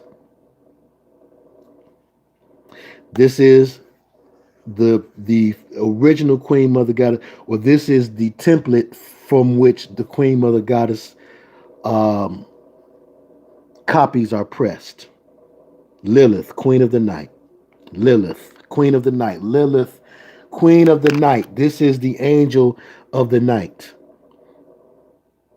that we started the show off with. And here is further proof. Shaka Khan, I'm every woman. And again, when Whitney Houston plays the Queen of the Night, I'm the Queen of the Night. One of her least favorite songs, even by people that like her music, she is depicting the same spirit. Lilith. That's why she's dressed so weird in the Metropolis get up. Whitney is wearing the Metropolis get up. And they're even playing Metropolis on the background on the screen behind her. They are playing the movie Metropolis on the screen behind her. There's a screen behind her in that shot. I'm talking about in the video, in the music video, and in the movie itself.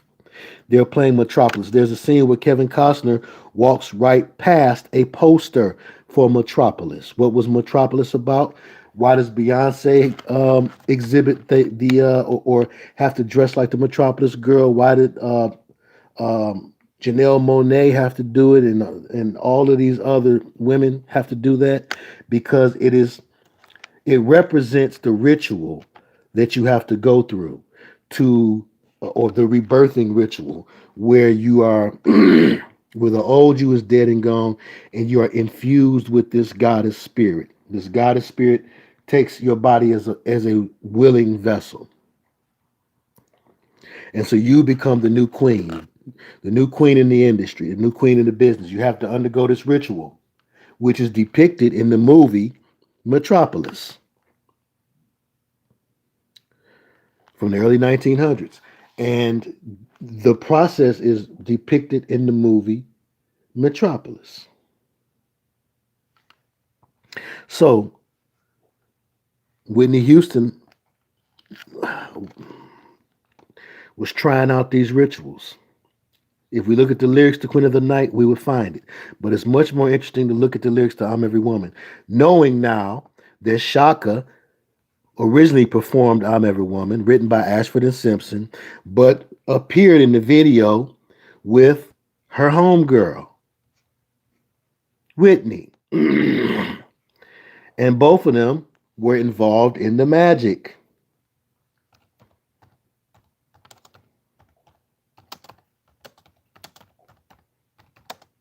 They were both involved in the magic. They both likely underwent the ritual. Shaka Khan's song, This Is My Night. That sounds like that's the night when she's going to go through the ritual. This album, Come to My House, she's throwing it up. It's not the Rockefeller sign. Donald Trump throws up the pyramid pointing down version. It's supposed to be a trap, a psychic trap, but it can represent the womb or the phallus. Okay. But she appears to be using it as like a trap. Come to my house, like to trap you in to her realm or her world. So she was aware of these, or it appears that she had more than one offense, if you will, to where it seemed like to me she was hip to the magic that was going on. Um,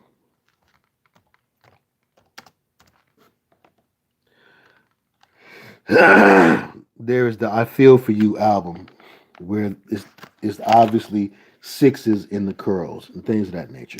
So But let's go on here. If you look at the video for I'm Every Woman, if you look at the video for I'm Every Woman, which we did on a former live stream, so we're not gonna do it again, but you can do it. Yes, there's a video, not Whitney's, not Whitney's.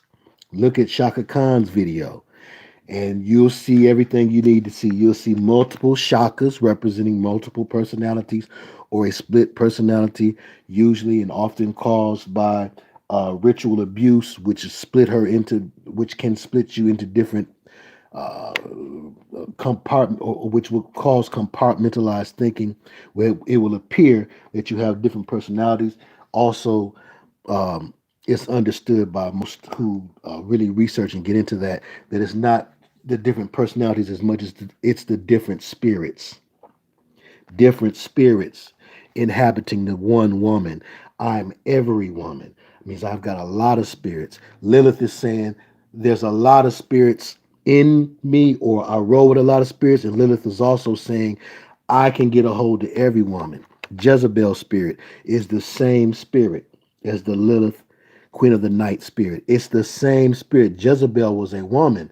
People say the Jezebel spirit. They should say the Lilith spirit, because Lilith predated Jezebel, and that's the spirit that drove Jezebel, the spirit of the witch. Yes, like Legion. Yes, indeed, Tyra Faison, like Strange.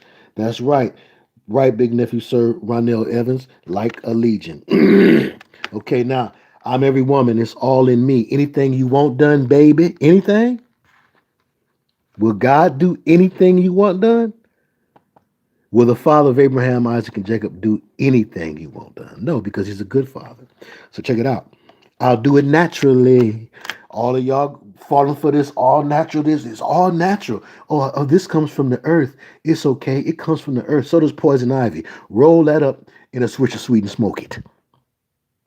Just because something comes from the earth, just because something is ancient, does not mean that you should be dealing with it. So again, this is to that, speaking to that dynamic. All of the new age sisters really ain't so new age. What you're doing is an old idea, because here we see the same idea here. It's a witchy idea, the witchy thing of, oh well, I do everything with herbs and the sage, and I burn this, and I have this candle, and all of that. I smell like patchouli, and I drink kombucha. All of that foolishness. Okay. I'm every woman. It's all in me. I can read your thoughts right now. I can read your thoughts right now. Everyone from A to Z. Wait a minute. Hold on. I don't want you inside my head reading my thoughts. And what we understand is that particular psychic ability, all of the so-called psychic abilities, are all achieved through a spirit that's on her talking to a spirit that's on you. And that spirit that's on you is one with your thoughts. I am in your system. You are in my system. That thing is in your system. It knows your thoughts. It can convey your thoughts to the spirit that's in her. Then that spirit that's in her tells her what you're thinking. That's how mind reading operates. You're welcome. Now, I can read your thoughts right now. Everyone from A to Z. Whoa, whoa, whoa. Whoa means slow down. Woe means you're going too fast, you're doing too much. Woe is me. Okay? I can cast a spell. Secrets you can't tell. Wait a minute. Hold on. Mix a special brew. Put fire inside of you. And again, the devil don't care for women more than men, don't care for men more than women. He use a vessel the best way he can. He'll use when he needs to use his strong arm technique, he may employ the vessel or vehicle of a man. When he wants to beguile you or tempt,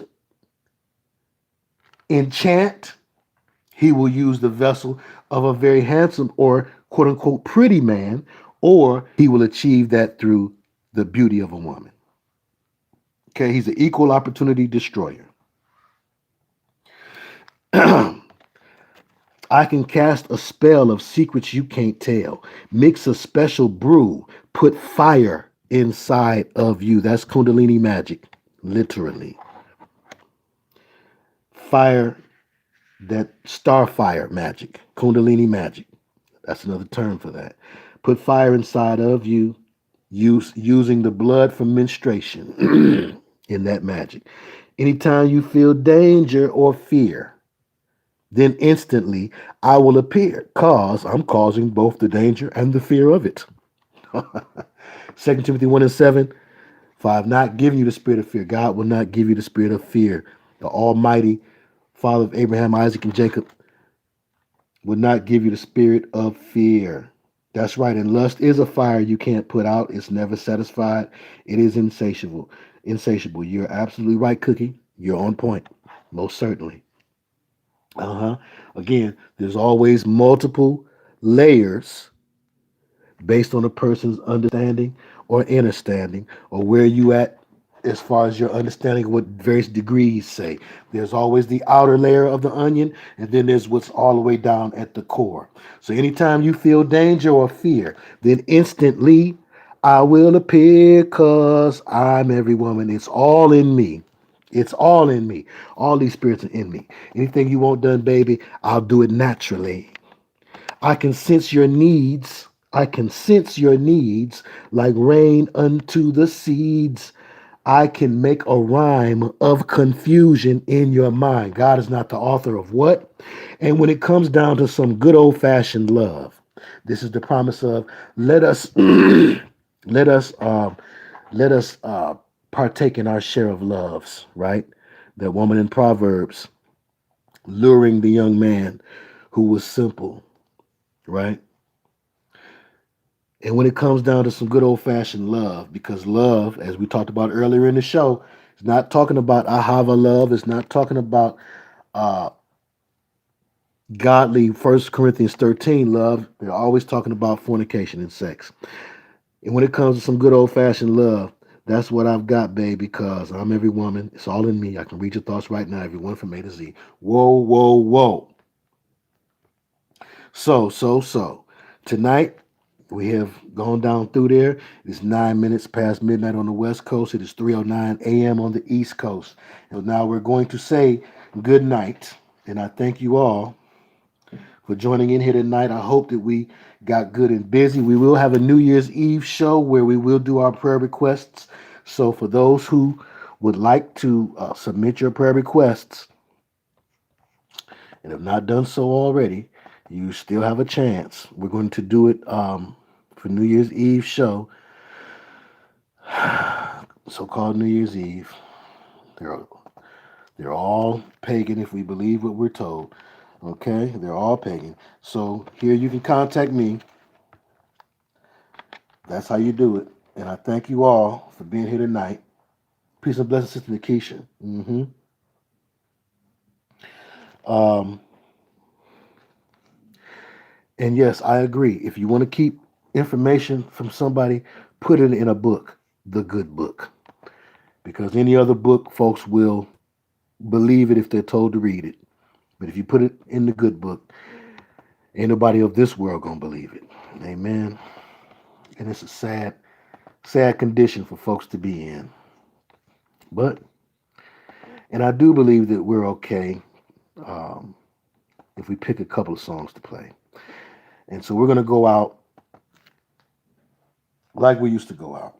And I hope that folks enjoyed tonight's show. I think, I think, I think we'll be all right.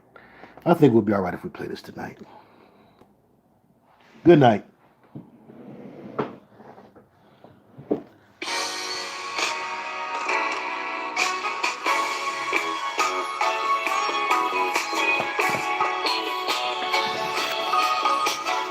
And I thank folks who do indeed support the work that we do here, support this ministry.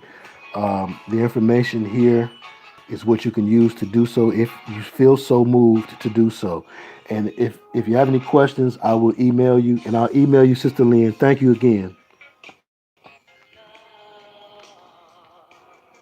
The way God said to live.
And that's okay, follower of Christ. No worries.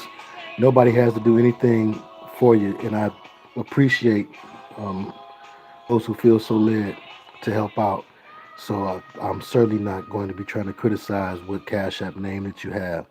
And Sister Lynn, the PayPal account is up and running and has been for some time, but maybe we just need to explore another option. So I will be emailing you, and I do appreciate your willingness and diligence in wanting to help.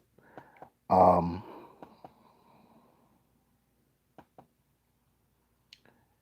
and that goes for anyone else who has helped, wants to help, but can help, wants to help, and will. I appreciate you all. And I'm going to say that we're going to have a blessed 2020, and it's not going to be uh, any hindering of our gathering together or of our ability to share the messages that we do. And that's what I'm going to speak and believe. So we'll play a few tunes here because I believe we're able to do so. And I'm going to step away. Maybe you can, okay, Sister Lynn, you can try to just send it to the email address, brothermintheo@gmail.com. You may be, or there may be some error in the one that you're sending it to. But if you just use brothermintheo@gmail.com, the same thing you emailed me to, send it there. You shouldn't have any problems. Um, but we'll correspond and figure it out. Okay. All right, y'all. Love you. Talk to y'all. Yes, at least one more song, Sister Vanette G. At least. And peace and blessings to you, Rashik, and everyone else who joined tonight. Thank you all so much for joining, and we will get together. Uh, Gems for Jesus, the Cash App. I'm about to bring up that information again, and we will get together New Year's Eve night, Lord willing, and the creek don't rise. Okay, here we go. Good night.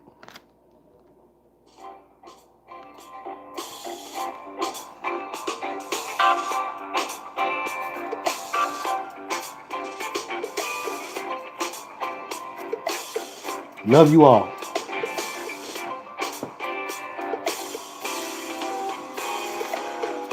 God's spirit descended upon me, and now I'm free as a bird in the sky. Holy Ghost came like a mighty rushing wind. Now I've got joy in my soul.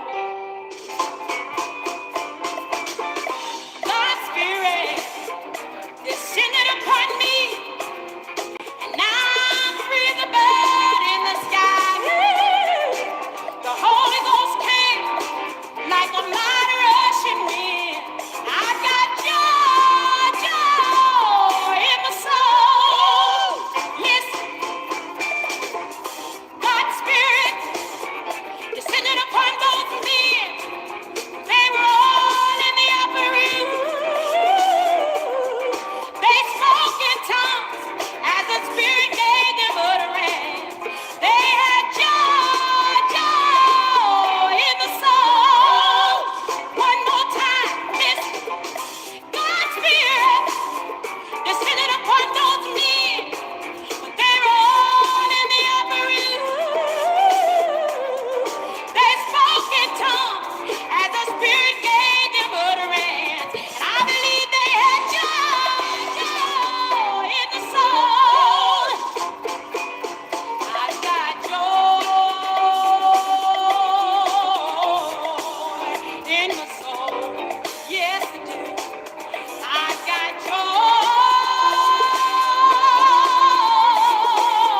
right. Joy makes me talk right. Joy makes me live right. And it makes me give. I got joy. Hallelujah. Jesus gave it to me. Yes, he did. And I'm glad about it. I got joy. Joy. And it peace within. Thank you, Jesus. Hallelujah. Joy.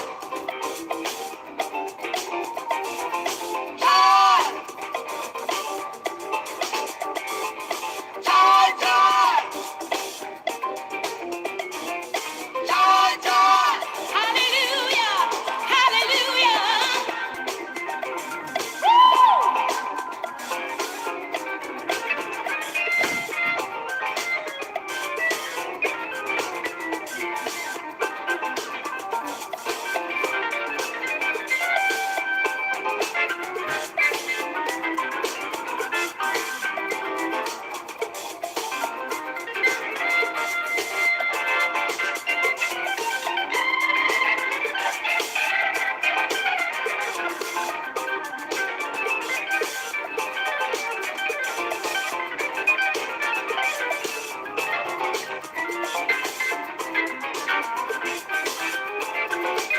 Listen, joy makes me walk right.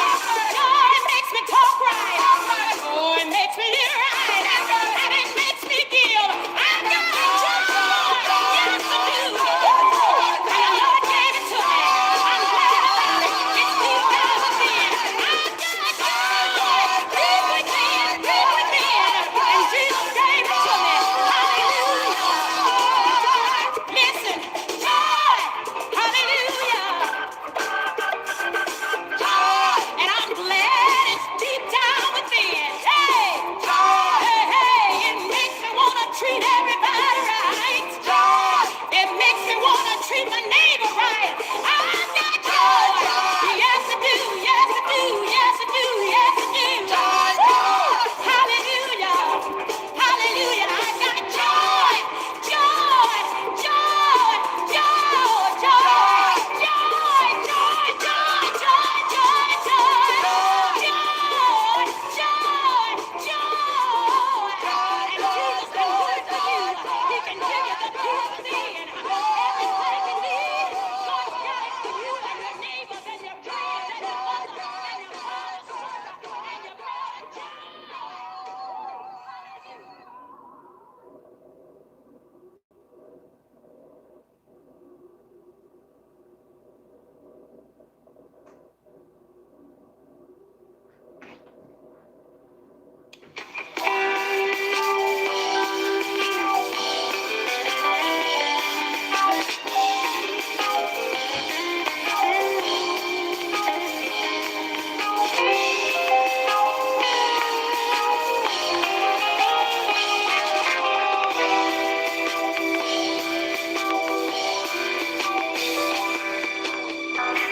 Praise ye the Lord, sing unto the Lord a new song. Well, let's praise him in the congregation of the saints.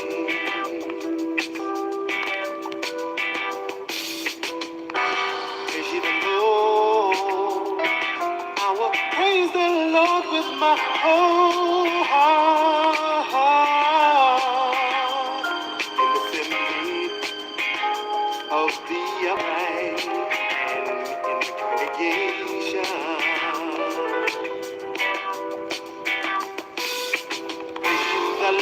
Praise ye the Lord, from the heavens, praise him in the heights. Ooh, yeah, yeah. Praise him upon the high cymbals, praise him upon the loud sounding cymbals. Everything that have breath, praise the Lord, praise his name, praise him,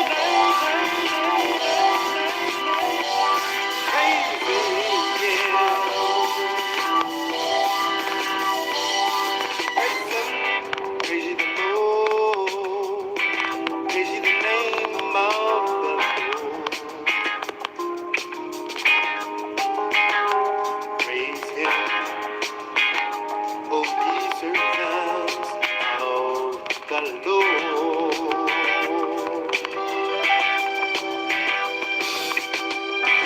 Praise ye the Lord. Oh, give thanks unto the Lord. For he is good, and his mercy endureth forever. Praise ye the Lord, praise ye the Lord, from the heavens, praise him in the highest. Oh yeah, yeah. Praise him upon the high cymbals, praise him upon the loud sounding cymbals, and the things thereof. Praise the Lord, praise ye the Lord, praise his name, name, name, name, name, name.